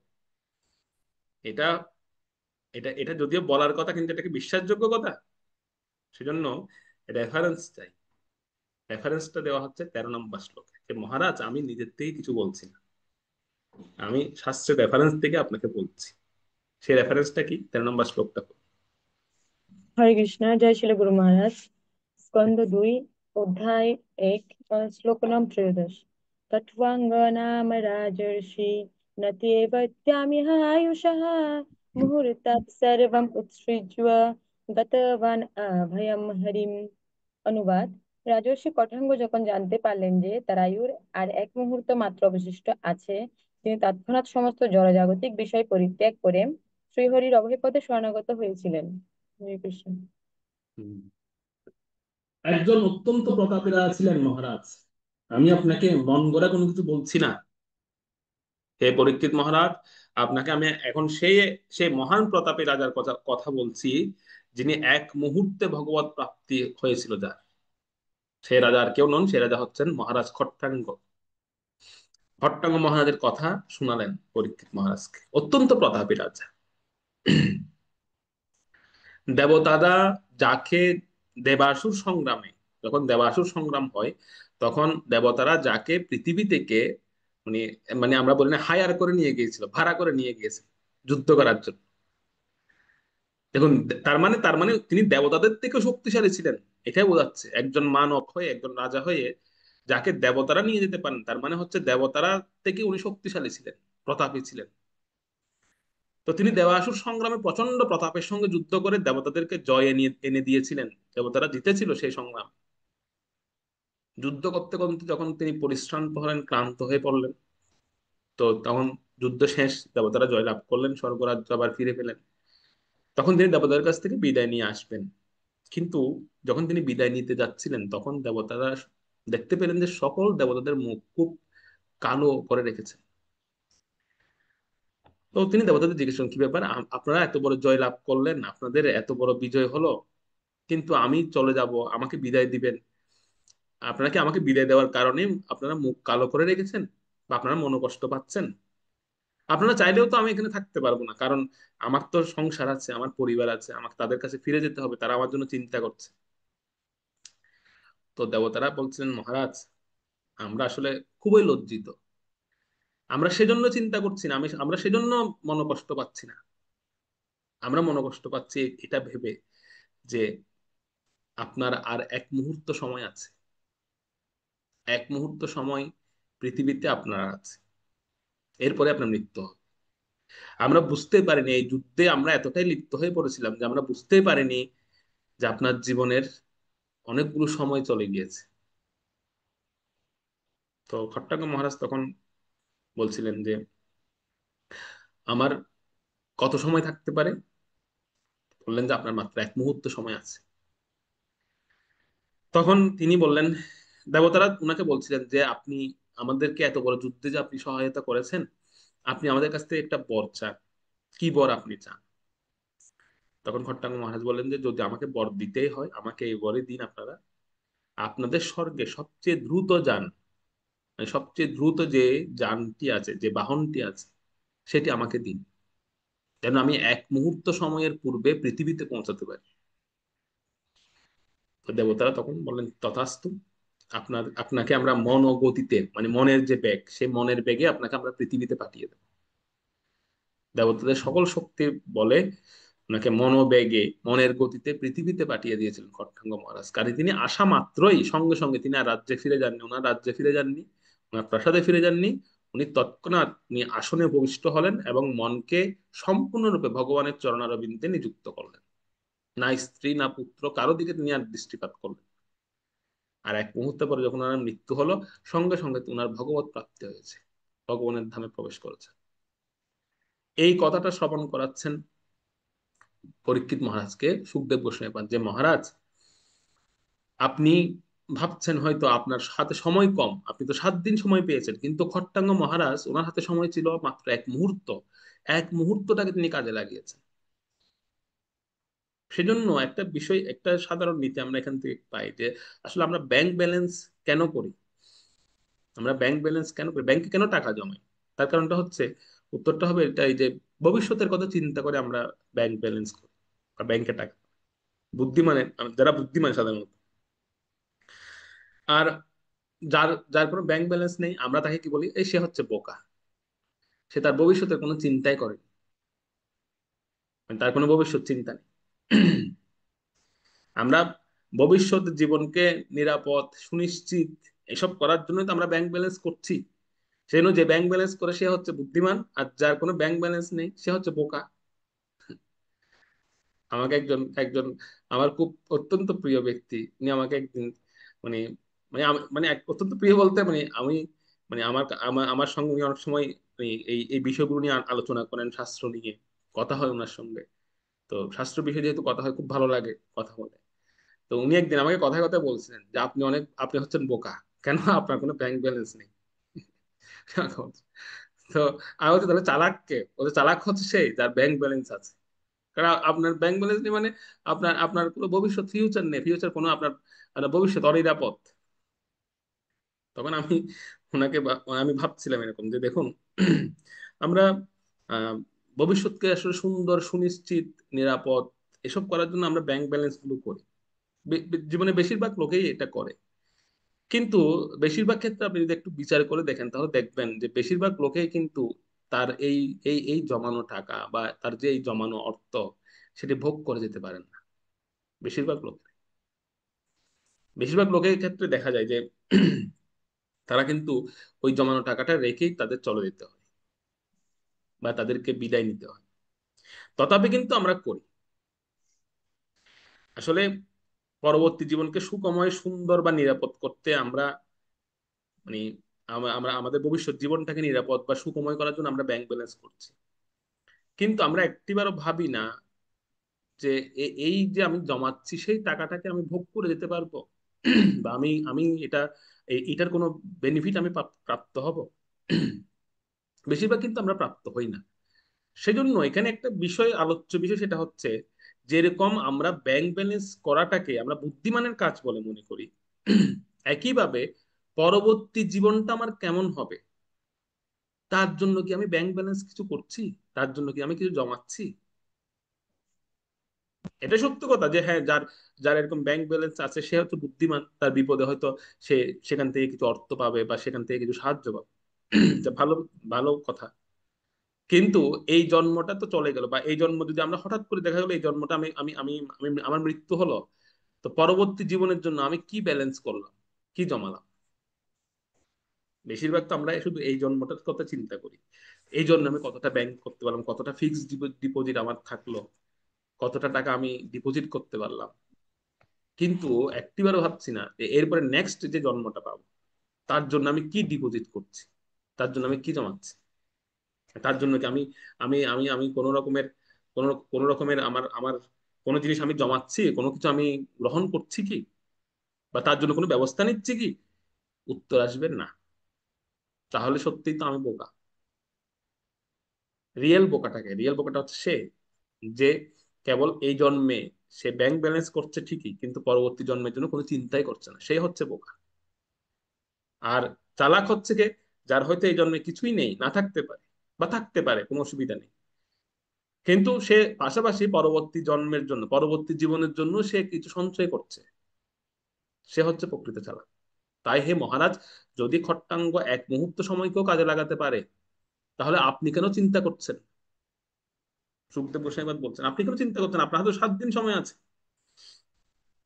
সেজন্য একটা বিষয় কি, একজন একজন একজন ভালো বক্তা তিনি, একজন প্রকৃত বক্তা তিনি কিন্তু শ্রোতাকে উৎসাহিত করেন। সেজন্য পরবর্তী শ্লোকে 14 নম্বর শ্লোকে আমরা যাই, 14 নম্বর শ্লোকে দেখবেন সুখদেব গোস্বামী তিনি উৎসাহিত করছেন, তিনি উৎসাহ দিচ্ছেন। 14 নম্বর শ্লোকটা পড়ুন।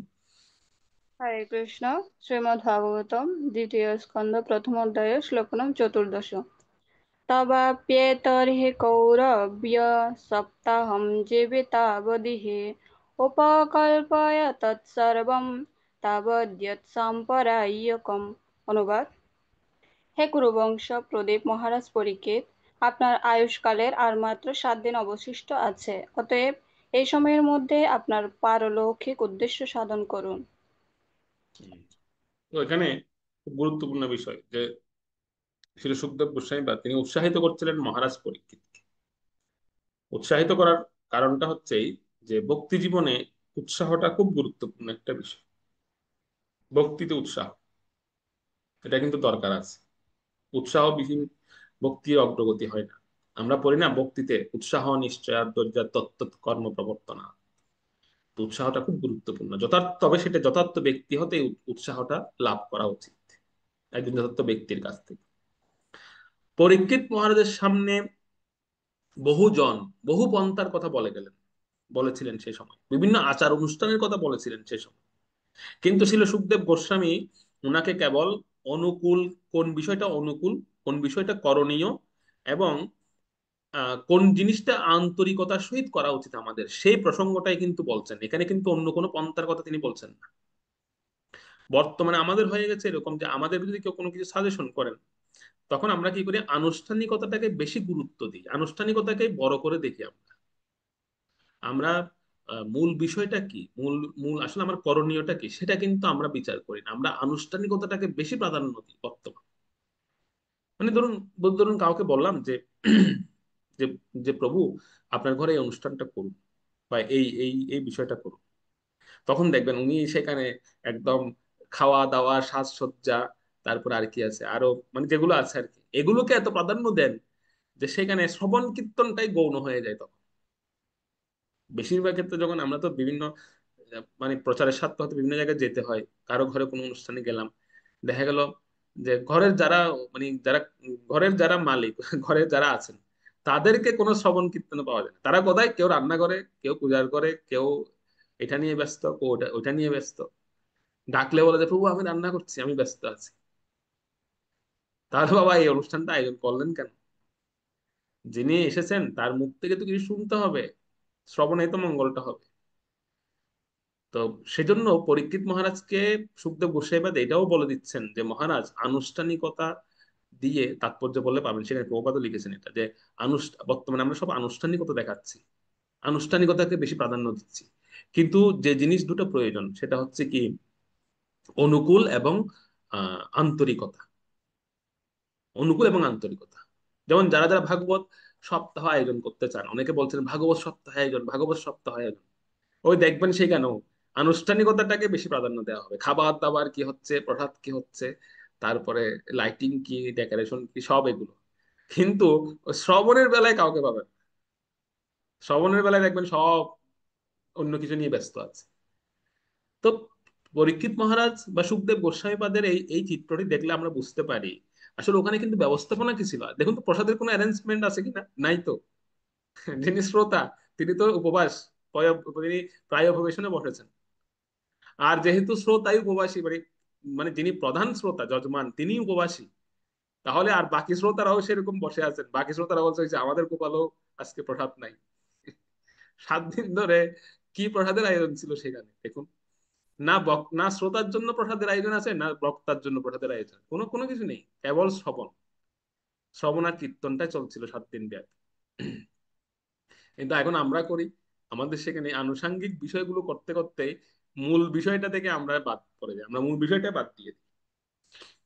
সেজন্য আমরা যারা আমাদের গৃহে যখন আমরা কোনো সাধুদেরকে নিমন্ত্রণ করি, বা আমরা যখন চিন্তা করি যে আমরা এরকম একটা অনুষ্ঠান করব, তো সেখানে আমাদেরকে অনুষ্ঠানটাকে দুটো ভাগে সাজাতে হবে। একটা হচ্ছে আনুষঙ্গিক বিষয়, আর একটি হচ্ছে আন্তরিক বিষয়। কোনটা আন্তরিক বিষয়, কোনটা আনুষঙ্গিক বিষয়, সেটা আগে আমাদেরকে বুঝতে হবে। আমরা যদি সেটা বুঝতে না পারি, তাহলে অনুষ্ঠানটা যথার্থ সার্থক হবে না। আনুষঙ্গিক বিষয় হচ্ছে কোনগুলো, এই যে যেমন ধরুন সাজসজ্জা বা খাবার দাবারের আয়োজন, সেগুলো হচ্ছে আনুষঙ্গিক বিষয়। আর আন্তরিক বিষয় কোনগুলি?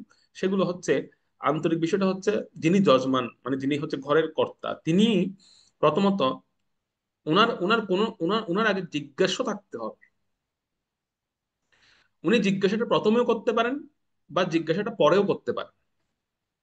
এমন নয় যে মানে মানে জিজ্ঞাসা থাকবে না সেরকম হলে তাহলে সেই অনুষ্ঠানের কোনো দরকার নেই। যে কোনো অনুষ্ঠান হতে হবে জিজ্ঞাসা দিয়ে শুরু। যেমন আমাদের ভাগবত দ্বিতীয় স্কন্ধ শুরু হচ্ছে কি দিয়ে? জিজ্ঞাসা দিয়ে। কিন্তু পরীক্ষিত মহারাজ জিজ্ঞাসা করেছেন, তার উত্তরেই কিন্তু এখানে দিচ্ছেন সুখদেব গোস্বামী পাদ। উত্তর দিয়ে কিন্তু শুরু হচ্ছে। তার মানে যজমানের অবশ্যই জিজ্ঞাসা থাকতে হবে, না হলে সে অনুষ্ঠান করার দরকারই নেই। আমার যদি কোনো প্রশ্নই না থাকে, আমি কেন ডেকে এনেছি সাধুদেরকে, কেন সাধুদেরকে নিমন্ত্রণ দিলাম যদি আমার কোনো প্রশ্ন না থাকে? এটা হচ্ছে মূল বিষয়। যে কোনো অনুষ্ঠানের মূল প্রতিবাদ্য আন্তরিক বিষয়টা হচ্ছে এটি, যে আমার পরিপ্রশ্ন থাকতে হবে, আমার একটা জিজ্ঞাসা থাকতে হবে, তাহলে অনুষ্ঠানটা সার্থক হবে। আর সেই জিজ্ঞাসা এমন নয় প্রশ্ন করলাম তারপরে আমি আমার কাজ করছি, প্রভু এটা এটা এটা কি হবে, প্রশ্ন করলাম, এখন প্রভু তো উত্তর দিচ্ছেন, এদিকে আমি এবার আমি রান্না করছি বসে বসে, বা আমি আমার কাজ করছি, সেরকম নয়। পরিপ্রশ্ন করার মানে নীতিটা হচ্ছে বিনম্র চিত্তে, যেভাবে পরীক্ষিত মহারাজ সামনে বসে হাঁটু গেড়ে বসে তিনি জিজ্ঞাসা করেছিলেন, ঠিক সেইভাবে প্রশ্ন জিজ্ঞাসা করা, এবং আহ, তার উত্তর যিনি যিনি যাকে আমন্ত্রণ জানানো হয়েছে তিনি অবশ্যই সেটার উত্তর প্রদান করবেন। এটি হচ্ছে আন্তরিক বিষয়। তো এইভাবে কিন্তু একটা সুন্দর এভাবে কিন্তু একটা অনুষ্ঠান, বা এভাবে কিন্তু আমাদের পূর্ববর্তী বিষয়গুলো সম্পাদিত হতো, এই ধরনের ভগবত ভক্তি বিষয়ক অনুষ্ঠানগুলো সম্পাদিত হতো কিন্তু এইভাবে। সেখানে খাবার দাবার বা অন্যান্য আনুষঙ্গিক বিষয়গুলো কিন্তু অতটা গুরুত্ব, মানে এতটা বেশি মুখ্য দেওয়া বিষয় দেওয়া হতো না। মুখ্য বিষয় দেওয়া হতো শ্রবণ কীর্তনটাকে, যেটা সবচেয়ে দরকার। তো এখানে ছিল সুখদেব গোস্বামীপাদ, তিনি পরীক্ষিত মহারাজকে বলছিলেন একটা বিষয়, যে মহারাজ আপনি কিন্তু আমাকে প্রথম স্কন্ধে 19 অধ্যায়ে, আপনারা পরে এসেছেন, প্রথম স্কন্ধের 19 অধ্যায়ে 37 নং শ্লোকে কিন্তু প্রশ্নটা জিজ্ঞেস করেছিলেন সেই সময়, আমরা দেখতে পাই। ছিল সুখদেব গোস্বামীপাদকে তিনি প্রশ্ন করেছিলেন পরীক্ষিত মহারাজ। প্রশ্নটা ছিল কি, যে মরণাপন্ন ব্যক্তির কি করণীয়, আসন্ন মৃত্যু পথযাত্রী ব্যক্তির কি করণীয়, দয়া করে আমাকে সেই উত্তরটি দান করুন। এবং সেই উত্তরটি দেওয়ার জন্যই কিন্তু সুখদেব গোস্বামীপাদ তিনি ব্যাসনে বসেছেন, তিনি কথা শুরু করছেন। এবার এবার বোঝা যাচ্ছে বিষয়টা কি, মানে যজমান যিনি থাকবেন উনি অবশ্যই প্রশ্ন করতে হবে ওনাকে, ওনাকে প্রশ্ন করতেই হবে। প্রশ্ন ছাড়া কোনো এই ভগবত উপলব্ধির বিষয় বা ভগবত তত্ত্ব জ্ঞানের বিষয় সামনে এগোবে না, বা কোনো অনুষ্ঠানের কোনো গুরুত্ব নেই। এটা হচ্ছে যারা গৃহে অনুষ্ঠান করেন তাদের জন্য বলছি, ঠিক আছে? যেমন আবার আপনাদের মন্দিরে আসেন, তো আমরা তো আপনাদের প্রশ্ন করে আমন্ত্রণ করব না, আপনারা মন্দিরে আসবেন, ভগবত অনুষ্ঠানে আসবেন, ভগবানের উৎসবে আসবেন। উৎসবের ক্ষেত্রটা, উৎসবের প্রসঙ্গটা ভিন্ন।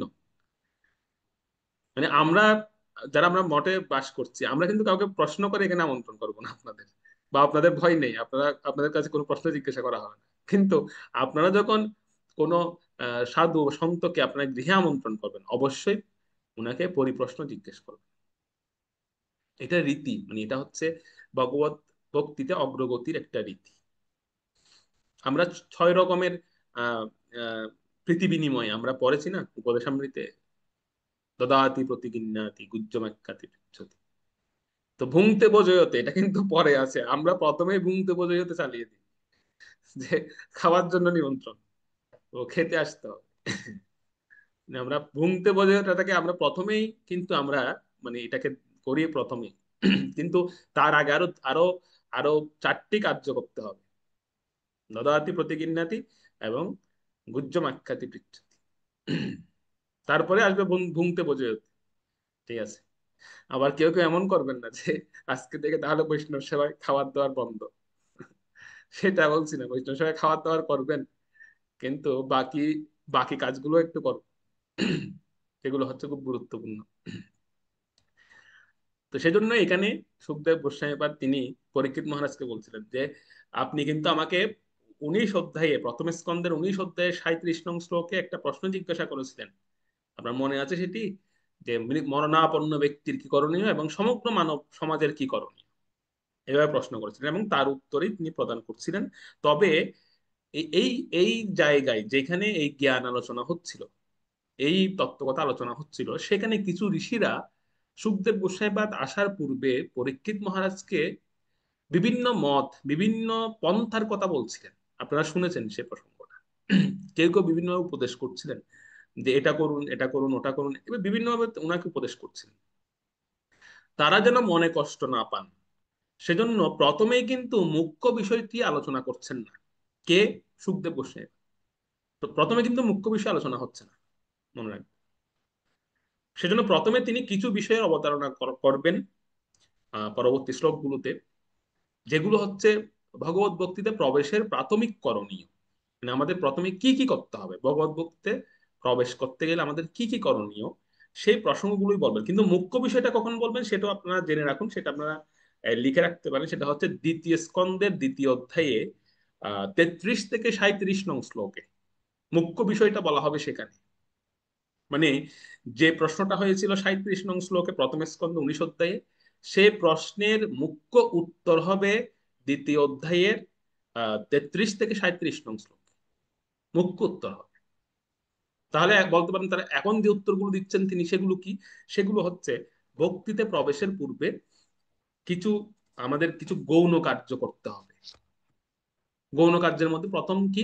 প্রথম হচ্ছে অষ্টাঙ্গ যোগ। আমাদের অষ্টাঙ্গ যোগে যেতে হবে, অষ্টাঙ্গ যোগের মার্গগুলো অতিক্রম করতে হবে। 15 নম্বর শ্লোকটা আমরা যাই। 15 নম্বর শ্লোকে প্রথম ধাপটা বলা হচ্ছে, যে প্রথম ধাপটা কি। পড়ুন 15 নম্বর শ্লোক। হরে কৃষ্ণ। শ্রীমদ্ ভাগবতম দ্বিতীয় স্কন্ধ অধ্যায় 1 শ্লোক নং 15। অন্তকালে তু পুরুষঃ আগতে গততাদ্যতঃ চিন্তাত সঙ্গতস্তেন নিঃস্পৃহাম দেহে অনুয়েততম। অনুবাদ: জীবনের অন্তিম সময়ে মৃত্যুভয়ে ভীত না হয়ে অনাসক্তিরূপ অস্ত্রের দ্বারা দেহ ও দেহ সম্পর্কিত সমস্ত বন্ধন ছেদন করা উচিত। হরে কৃষ্ণ। হুম। তাহলে প্রথম ধাপে দুটি কাজ মনে রাখবেন। প্রথম ধাপে দুটি কাজ হচ্ছে কি? প্রথম কাজটা হচ্ছে ভয় থেকে মুক্ত হওয়া। এক, প্রথম সমস্ত ভয় থেকে মুক্ত হতে হবে, এটা হচ্ছে প্রথম ধাপ। ওকে। আর দ্বিতীয় ধাপটি হচ্ছে কি? দ্বিতীয় ধাপটি হচ্ছে অনাসক্তিরূপ অস্ত্রের দ্বারা দেহ এবং দেহ সম্পর্কিত যত সম্পর্ক আছে আমাদের, যত বন্ধন আছে, সমস্ত বন্ধনগুলো ছিন্ন করা। এটা হচ্ছে দ্বিতীয়। প্রথমটা আমি আবারও বলছি, প্রথমটা হচ্ছে ভয় থেকে মুক্ত হওয়া, সমস্ত রকমের ভয় থেকে মুক্ত। আর দ্বিতীয় হচ্ছে অনাসক্তিরূপ অস্ত্রের দ্বারা দেহ এবং দেহ সম্পর্কিত যত বন্ধন আছে আমাদের, সেখান থেকে মুক্ত হওয়া। যেমন অনেক সময় আমরা ভাবি না যে জড় বিজ্ঞান আমাদেরকে মৃত্যু থেকে রক্ষা করবে, আমাদেরকে মৃত্যু থেকে রক্ষা করবে কিন্তু জড় বিজ্ঞান। এরকম অনেক অনেক সময় আমরা ভাবি। যেমন কারো কোনো বড় রোগ হয়েছে, আমরা ভাবি কি উন্নত মানের চিকিৎসা নিলে মনে হয় আমি এখান থেকে বেঁচে উঠতে পারবো। মানে আমরা তখন জড় বিজ্ঞানের উপর কিন্তু বেশি আসক্ত হয়ে পড়ি, যে আরে এখন এখন কত উন্নত প্রযুক্তি আছে, এখন কি আমার আর এই মৃত্যু হবে এত সহজে? কিন্তু মৃত্যুটা আপনি কিন্তু খুব কাছে নিয়ে ঘুমাচ্ছেন, এটা আমরা কেউ জানি না। আমরা এই জড় বিজ্ঞান যে আমাদেরকে তিলে তিলে তিলে দিলে আমাদের জীবনী শক্তি হরণ করে নিচ্ছে, সেটা আমরা কেউ জানি না।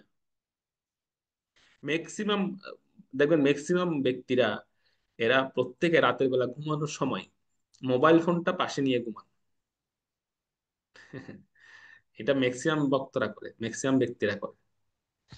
রাত্রিবেলা ঘুমাতে গিয়েছে, মোবাইল ফোনটা একদম মাথার সঙ্গে লাগিয়ে রেখে ঘুমাচ্ছে।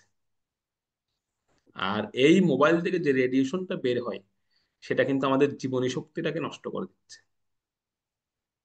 ঠিক আছে? তো সুতরাং কেউ আজকে থেকে যারা যারা করেন বা যারা যারা করেন না তো ভালো, যারা যারা করেন আপনারা এটা এটা করা থেকে নিজেকে বিরত রাখবেন।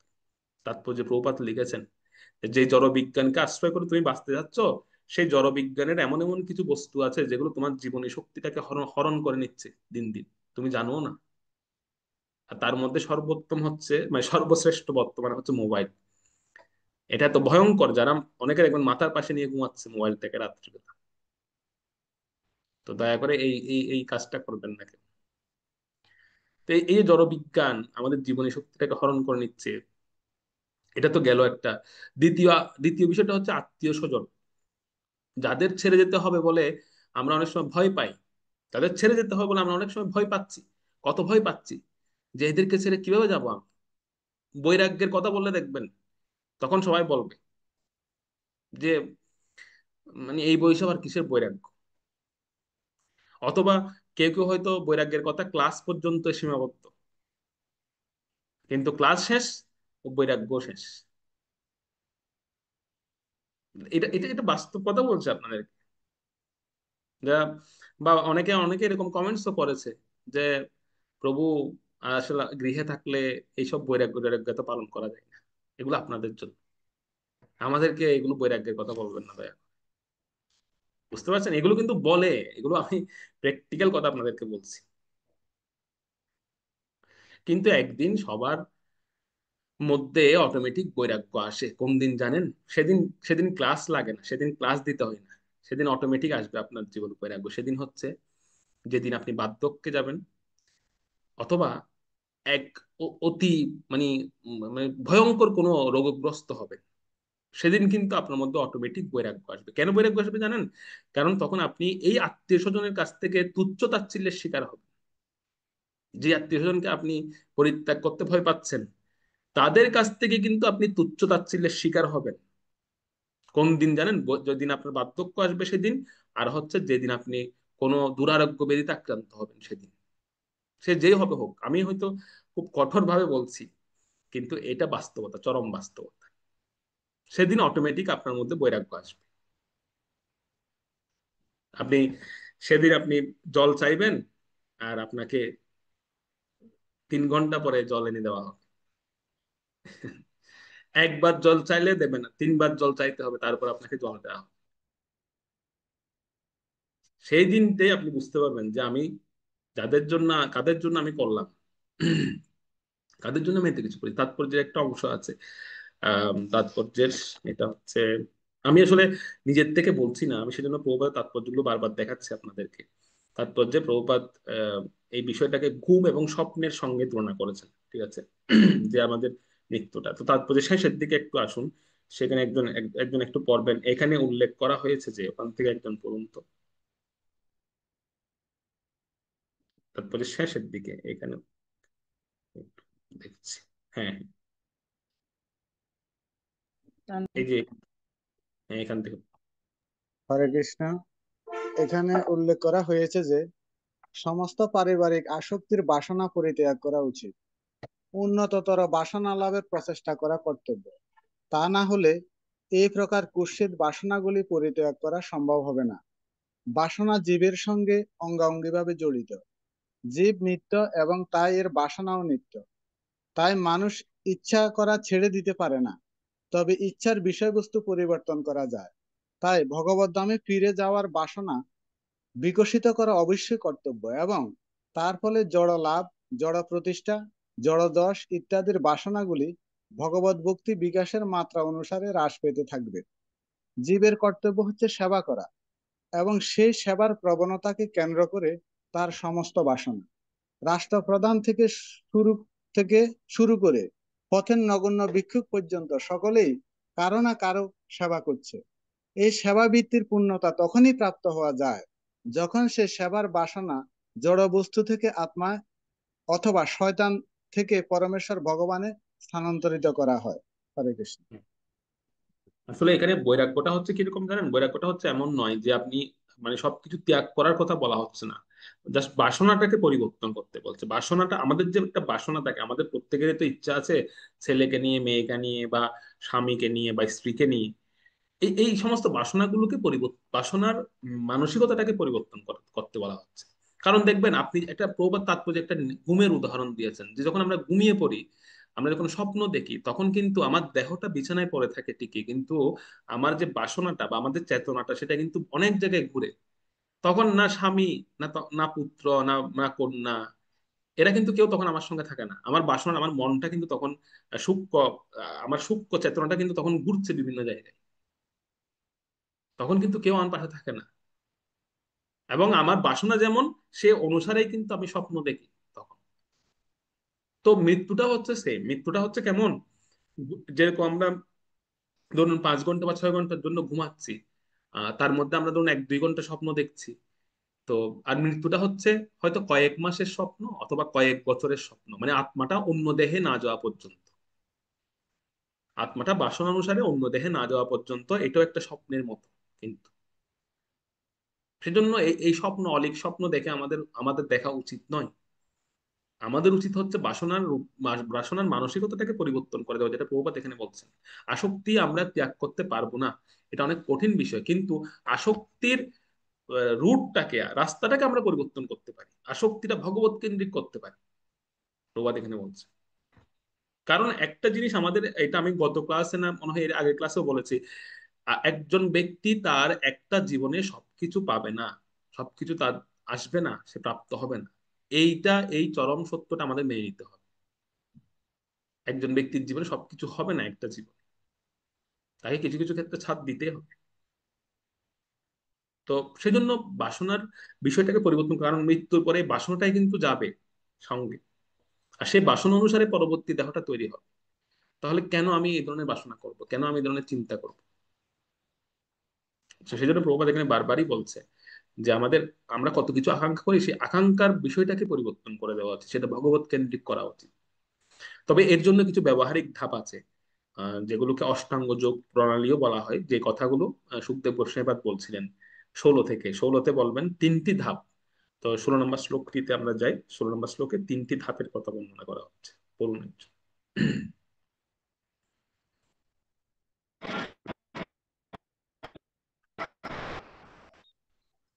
হরে কৃষ্ণ। শ্রীমদ্ ভাগবতম দ্বিতীয় স্কন্ধ প্রথম অধ্যায় শ্লোক নং 16।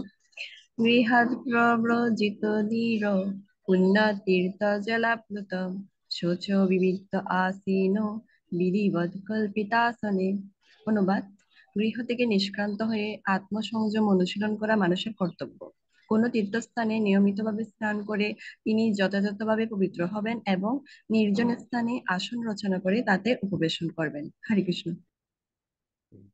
এই শ্লোকটাতে অষ্টাঙ্গ যোগের প্রথম 3টি ধাপ বর্ণনা করা হয়েছে। প্রথম 3টি ধাপ অষ্টাঙ্গ যোগের প্রথম তিনটি তিনটি ধাপ কি? প্রথম ধাপটা হচ্ছে যম। যম মানে হচ্ছে সংযম। অষ্টাঙ্গ যোগের প্রথম ধাপটাই হচ্ছে যম। তো যম মানে হচ্ছে সংযমিত জীবন, সংযম করা, অর্থাৎ গৃহ থেকে নিষ্ক্রান্ত হয়ে আত্মসংযম অনুশীলন করা। ঠিক আছে? নিয়ন্ত্রিত জীবন, বাহ্য এবং আভ্যন্তরীণ ভাবে, বাহ্য জীবন এবং আভ্যন্তরীণ জীবনে সংযমিত রাখা, সংযম সংযম অনুশীলন করা, এটার নাম হচ্ছে যম। অনেক কিছু চাইবে মন, অনেক কিছু করতে চাইবে, কিন্তু তাকে করতে না দেওয়া, এটার নাম হচ্ছে যম। দমিত রাখার নামই হচ্ছে যম। যাদের, প্রভুপাদ তাৎপর্য লিখেছেন, যাদের বয়স 50 হয়ে গেছে, মানে যাদের বয়স হচ্ছে 50, তাদের প্রিপারেশন নেওয়া উচিত এখন থেকে সংসার ত্যাগ করার। যাদের 50 হয়ে গেছে, আমি জানি না এখানে কাদের কাদের 50 বছর বয়স, তো তাদের 50 হয়ে গেছে, আপনাদের এখন থেকে প্রিপারেশন নিতে হবে। এটা প্রভুপাদ তাৎপর্য লিখেছেন। এবং এমনকি এটাও লিখেছেন যে 50-এর আগে যারা আছেন তাদেরও প্রস্তুতি নেওয়া প্রয়োজন। কারণ আমরা কেউ জানি না যে আমি 50 বছর বাঁচবো কিনা। কারণ বর্তমানে কেউ এত বাঁচছে না, মানে এত এত 50 বছরও অনেকে বাঁচতে পারছে না, অনেকে খুব অল্প বয়সে মারা যাচ্ছে, 40, 45 এরকম এরকম মারা যাচ্ছে, অনেকে আছে। কোনো গ্যারান্টি নেই যে 50 বছর বাঁচবো। তো প্রবাদ সেজন্য বলছেন তাৎপর্য, আবার আরেকটা জায়গায় প্রবাদ লিখে দিচ্ছেন যে না না না, 50 হলেই প্রস্তুতি নেবে তা নয়, 50-এর আগে নিতে পারলে আরো ভালো প্রস্তুতি। কারণ একটা বিষয় কি, আপনি স্বেচ্ছায় যদি ত্যাগ না করেন, মানে আমরা যদি স্বেচ্ছায় ত্যাগ না করি, তাহলে মৃত্যুটা হচ্ছে এমন সত্যি, বা এতটা এতটা মানে এতটা, এটা এটা একটা চিরন্তন সত্য যে সেই সে আমাদের কাছ থেকে কেড়ে নেবে স্বেচ্ছায়। আমি স্বেচ্ছায় ত্যাগ না করলে সেই কেড়ে নেবে এসে। তাই জমটা প্রয়োজন, সংযমিত হওয়া প্রয়োজন। তো এই যে আমি, তো প্রশ্ন আসতে পারে যে আমরা যে গৃহ ত্যাগ করবো প্রভু, আমরা কোথায় যাব, বা আমরা কি করব, কি শিক্ষা নেব আমরা? তার জন্য দ্বিতীয় নিয়মটা বলা হচ্ছে। দ্বিতীয়টা হচ্ছে নিয়ম, মানে অষ্টাঙ্গ যোগের দ্বিতীয় ধাপটি হচ্ছে নিয়ম। নিয়ম মানে কি?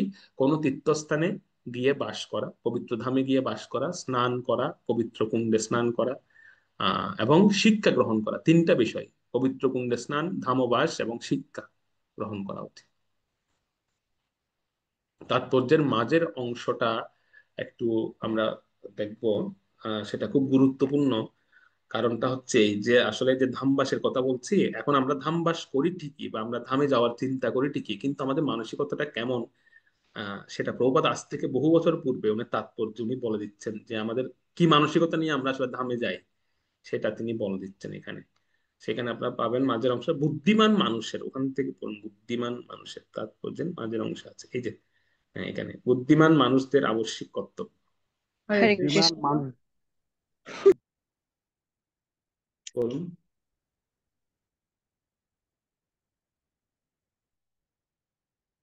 বলুন একদম। হরে কৃষ্ণ।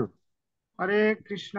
বুদ্ধিমান মানুষদের আবশ্যিক কর্তব্য হচ্ছে জীবনের শেষ পর্যায়ে অর্থাৎ 50 বছর বয়সের পর পারিবারিক বন্ধন থেকে মুক্ত হওয়ার জন্য এই সমস্ত তীর্থস্থানগুলিতে গিয়ে আধ্যাত্মিক জীবন যাপন করা। জরা আসক্তি থেকে মুক্ত হওয়ার জন্য গৃহত্যাগের নির্দেশ দেওয়া হয়েছে, কেননা মৃত্যু পর্যন্ত কেউ যদি পারিবারিক জীবনের সঙ্গে যুক্ত থাকে তাহলে কোনো মতেই জরা আসক্তি থেকে মুক্ত হওয়া যায় না। মানুষ যতক্ষণ পর্যন্ত জড় বিষয়ে আসক্ত থাকে ততক্ষণ পর্যন্ত আধ্যাত্মিক মুক্তি বলতে যে কি বোঝায় তা সে বুঝতে পারে না, কিন্তু তা বলে আবার গৃহত্যাগ করার পর অথবা তীর্থস্থানে গিয়ে বৈধ বা অবৈধভাবে আরেকটি গৃহ নির্মাণ করে আত্মতুষ্ট হওয়া উচিত নয়। বহু মানুষ গৃহত্যাগ করে তীর্থস্থানে যায়, কিন্তু অসৎ সঙ্গের প্রভাবে পুনরায় অবৈধভাবে স্ত্রী সঙ্গ করে সংসারী হয়।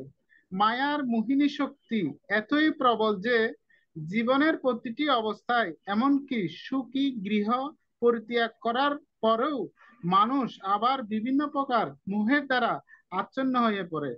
ঠিক তাই আছে, ঠিক আছে। তো এই এই এই কথাটা এতটুকু পর্যন্ত আমরা একটু দেখি। আসলে বর্তমানে কিন্তু এরকম হচ্ছে। দেখবেন অনেকে বলে যে আমি আমি মায়াপুর ধামে চলে যাব, আমি মায়াপুর ধামে থাকবো, আমি ওখানে যাব।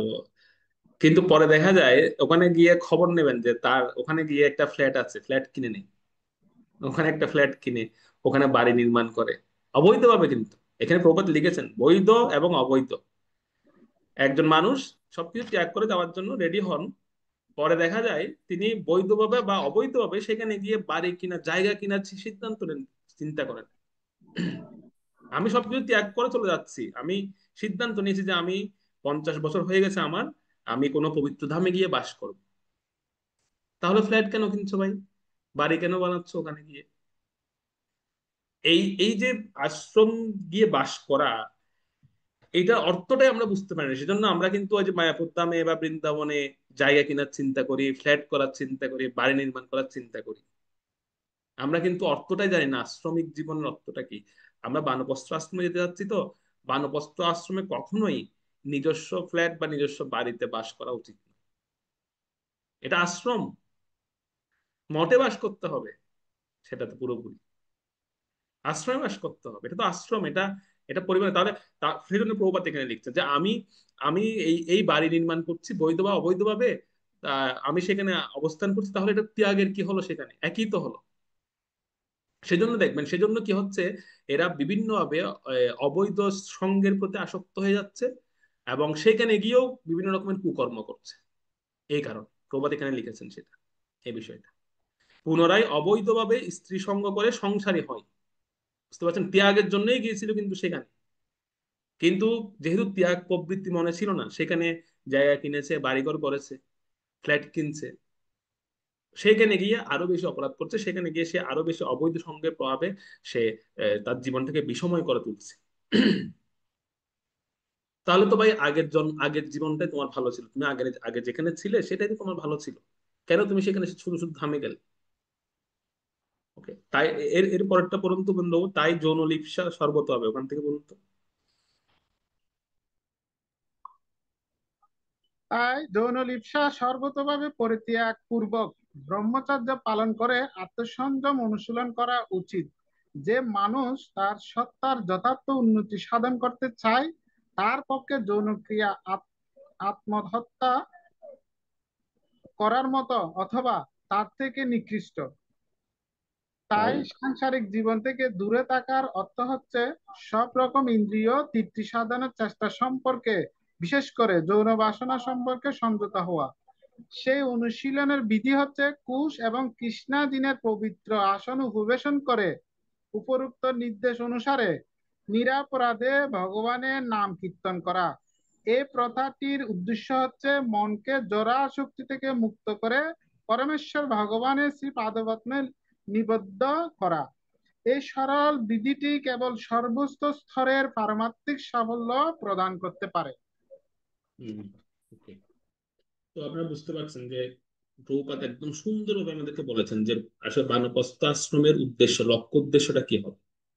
বানপ্রস্থ আশ্রমের লক্ষ্য উদ্দেশ্যটা কিন্তু ব্রহ্মচর্য আশ্রমের মতোই, সর্বোচ্চ ত্যাগ, মানে মানে ত্যাগ প্রবৃত্তিটাই থাকবে সেখানে, আর অন্য কিছু নয়। কিন্তু আমরা সেটাকে করে নিচ্ছি কিভাবে, মানে একটা সংসার ত্যাগ করে আরেকটা সংসারে প্রবেশ করছি, একটা বাড়ি ত্যাগ করে আরেকটা বাড়িতে প্রবেশ করছি।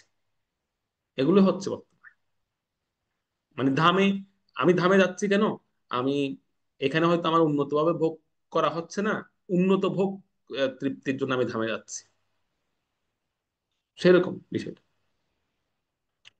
তো আহ উচিত হচ্ছে আশ্রমে বাস করা। এই জন্য সকলের কাছে আমি, আমাদের আমাদের একটা বিনম্র অনুরোধ থাকবে, এটা সেটা হচ্ছে এই যে বানপ্রস্থ আশ্রম গড়ে তোলা উচিত আমাদের। ব্যক্তিগতভাবে আমারও খুব ইচ্ছা আছে যে এরকম একটা বানপ্রস্থ আশ্রম গড়ে তোলা, যেখানে স্বামী স্ত্রী উভয়ে যুক্ত হবে ঠিকই, কিন্তু ওনারা ওনারা পৃথকভাবে ওনারা বসবাস করবেন, সেখানে পৃথকভাবে বাস করবেন, যেটা বানপ্রস্থ আশ্রম হয়তো বাংলাদেশে কোথাও বানপ্রস্থ আশ্রম নেই।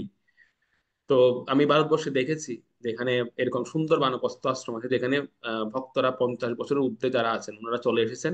মন্দির মন্দির সংলগ্ন একটা অ্যাপার্টমেন্ট, খুব সুন্দর। সেখানে স্বামী স্ত্রী উভয়ে বাস করছেন, কিন্তু পৃথকভাবে। মাতাজিদের জন্য আলাদা অ্যাপার্টমেন্ট, প্রভুদের জন্য আলাদা অ্যাপার্টমেন্ট। এবং ওনাদের সারাদিনের অ্যাক্টিভিটি হচ্ছে মন্দিরকে কেন্দ্র করে। ওনারা চলে আসেন যথারীতি, যেরকম যেমন যেরকম আমরা মন্দিরে যেভাবে থাকি আর কি। দেখবেন মন্দিরের 3-4টা বিল্ডিং আছে, ব্রহ্মচারীরা সেখানে বাস করছেন, সারাদিনের কার্যক্রমে অংশগ্রহণ করছেন ওনারা বিভিন্নভাবে। এবং রাত্রে গিয়ে নিজ নিজ কক্ষে গিয়ে তারা বিশ্রাম নিচ্ছেন।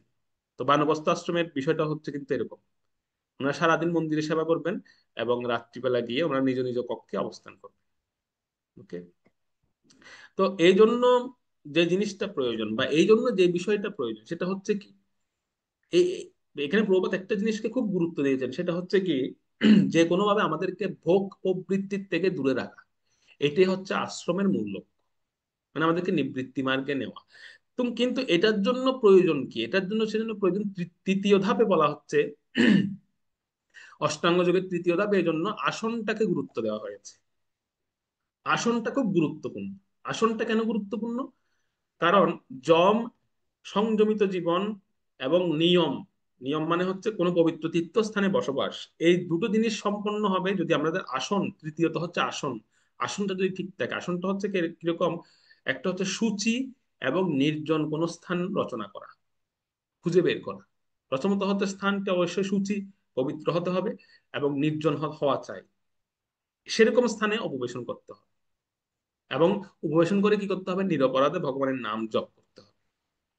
এখানে আপনাদের প্রশ্ন আসতে পারে যে নির্জন স্থান, প্রভু নির্জন স্থান তো ভালো নয়, আমাদের শাস্ত্রে নির্জন স্থানে না থাকতে বলা হয়েছে। এখানে নির্জন স্থান হতে কিন্তু বোঝানো হচ্ছে একনিষ্ঠতাকে বোঝানো হচ্ছে। একনিষ্ঠতা মানে জপের সময় কথা না বলা, এক কথা, সেটার নামই হচ্ছে নির্জন। আমি যখন ভগবত নাম জপ করবো তখন আমি কোনো কথা বলবো না, সেরকম সংকল্প রাখা, এর নাম হচ্ছে নির্জন স্থান রচনা করা। এটার অর্থ একটা নির্দিষ্ট আসনে বসে সুন্দর পবিত্রভাবে ধৌত বস্ত্র পরিধান করে আসনে বসে একদম নীরবতার সঙ্গে ভগবত নাম করা, কোনো কথা না বলে, এটার নাম হচ্ছে নির্জন স্থান রচনা করা, মনকে একাগ্র করা। তবে মনের একাগ্রতা বাড়বে। আর এই এই মনের একাগ্রতাটাকে বাড়ানোর জন্য আরো 3টা ধাপ 17 নম্বর শ্লোক থেকে বলা হবে। আমরা পরবর্তীতে 17 নং শ্লোক থেকে বাকি বিষয়গুলো দেখব। হরে কৃষ্ণ হরে কৃষ্ণ, কৃষ্ণ কৃষ্ণ হরে হরে, হরে রাম হরে রাম, রাম রাম। গ্রন্থরাজ শ্রীমদ্ ভাগবত মহাপুরাণে কি জয়, শিল প্রভুপাদ কি জয়, সমবেত ভক্তবৃন্দ কি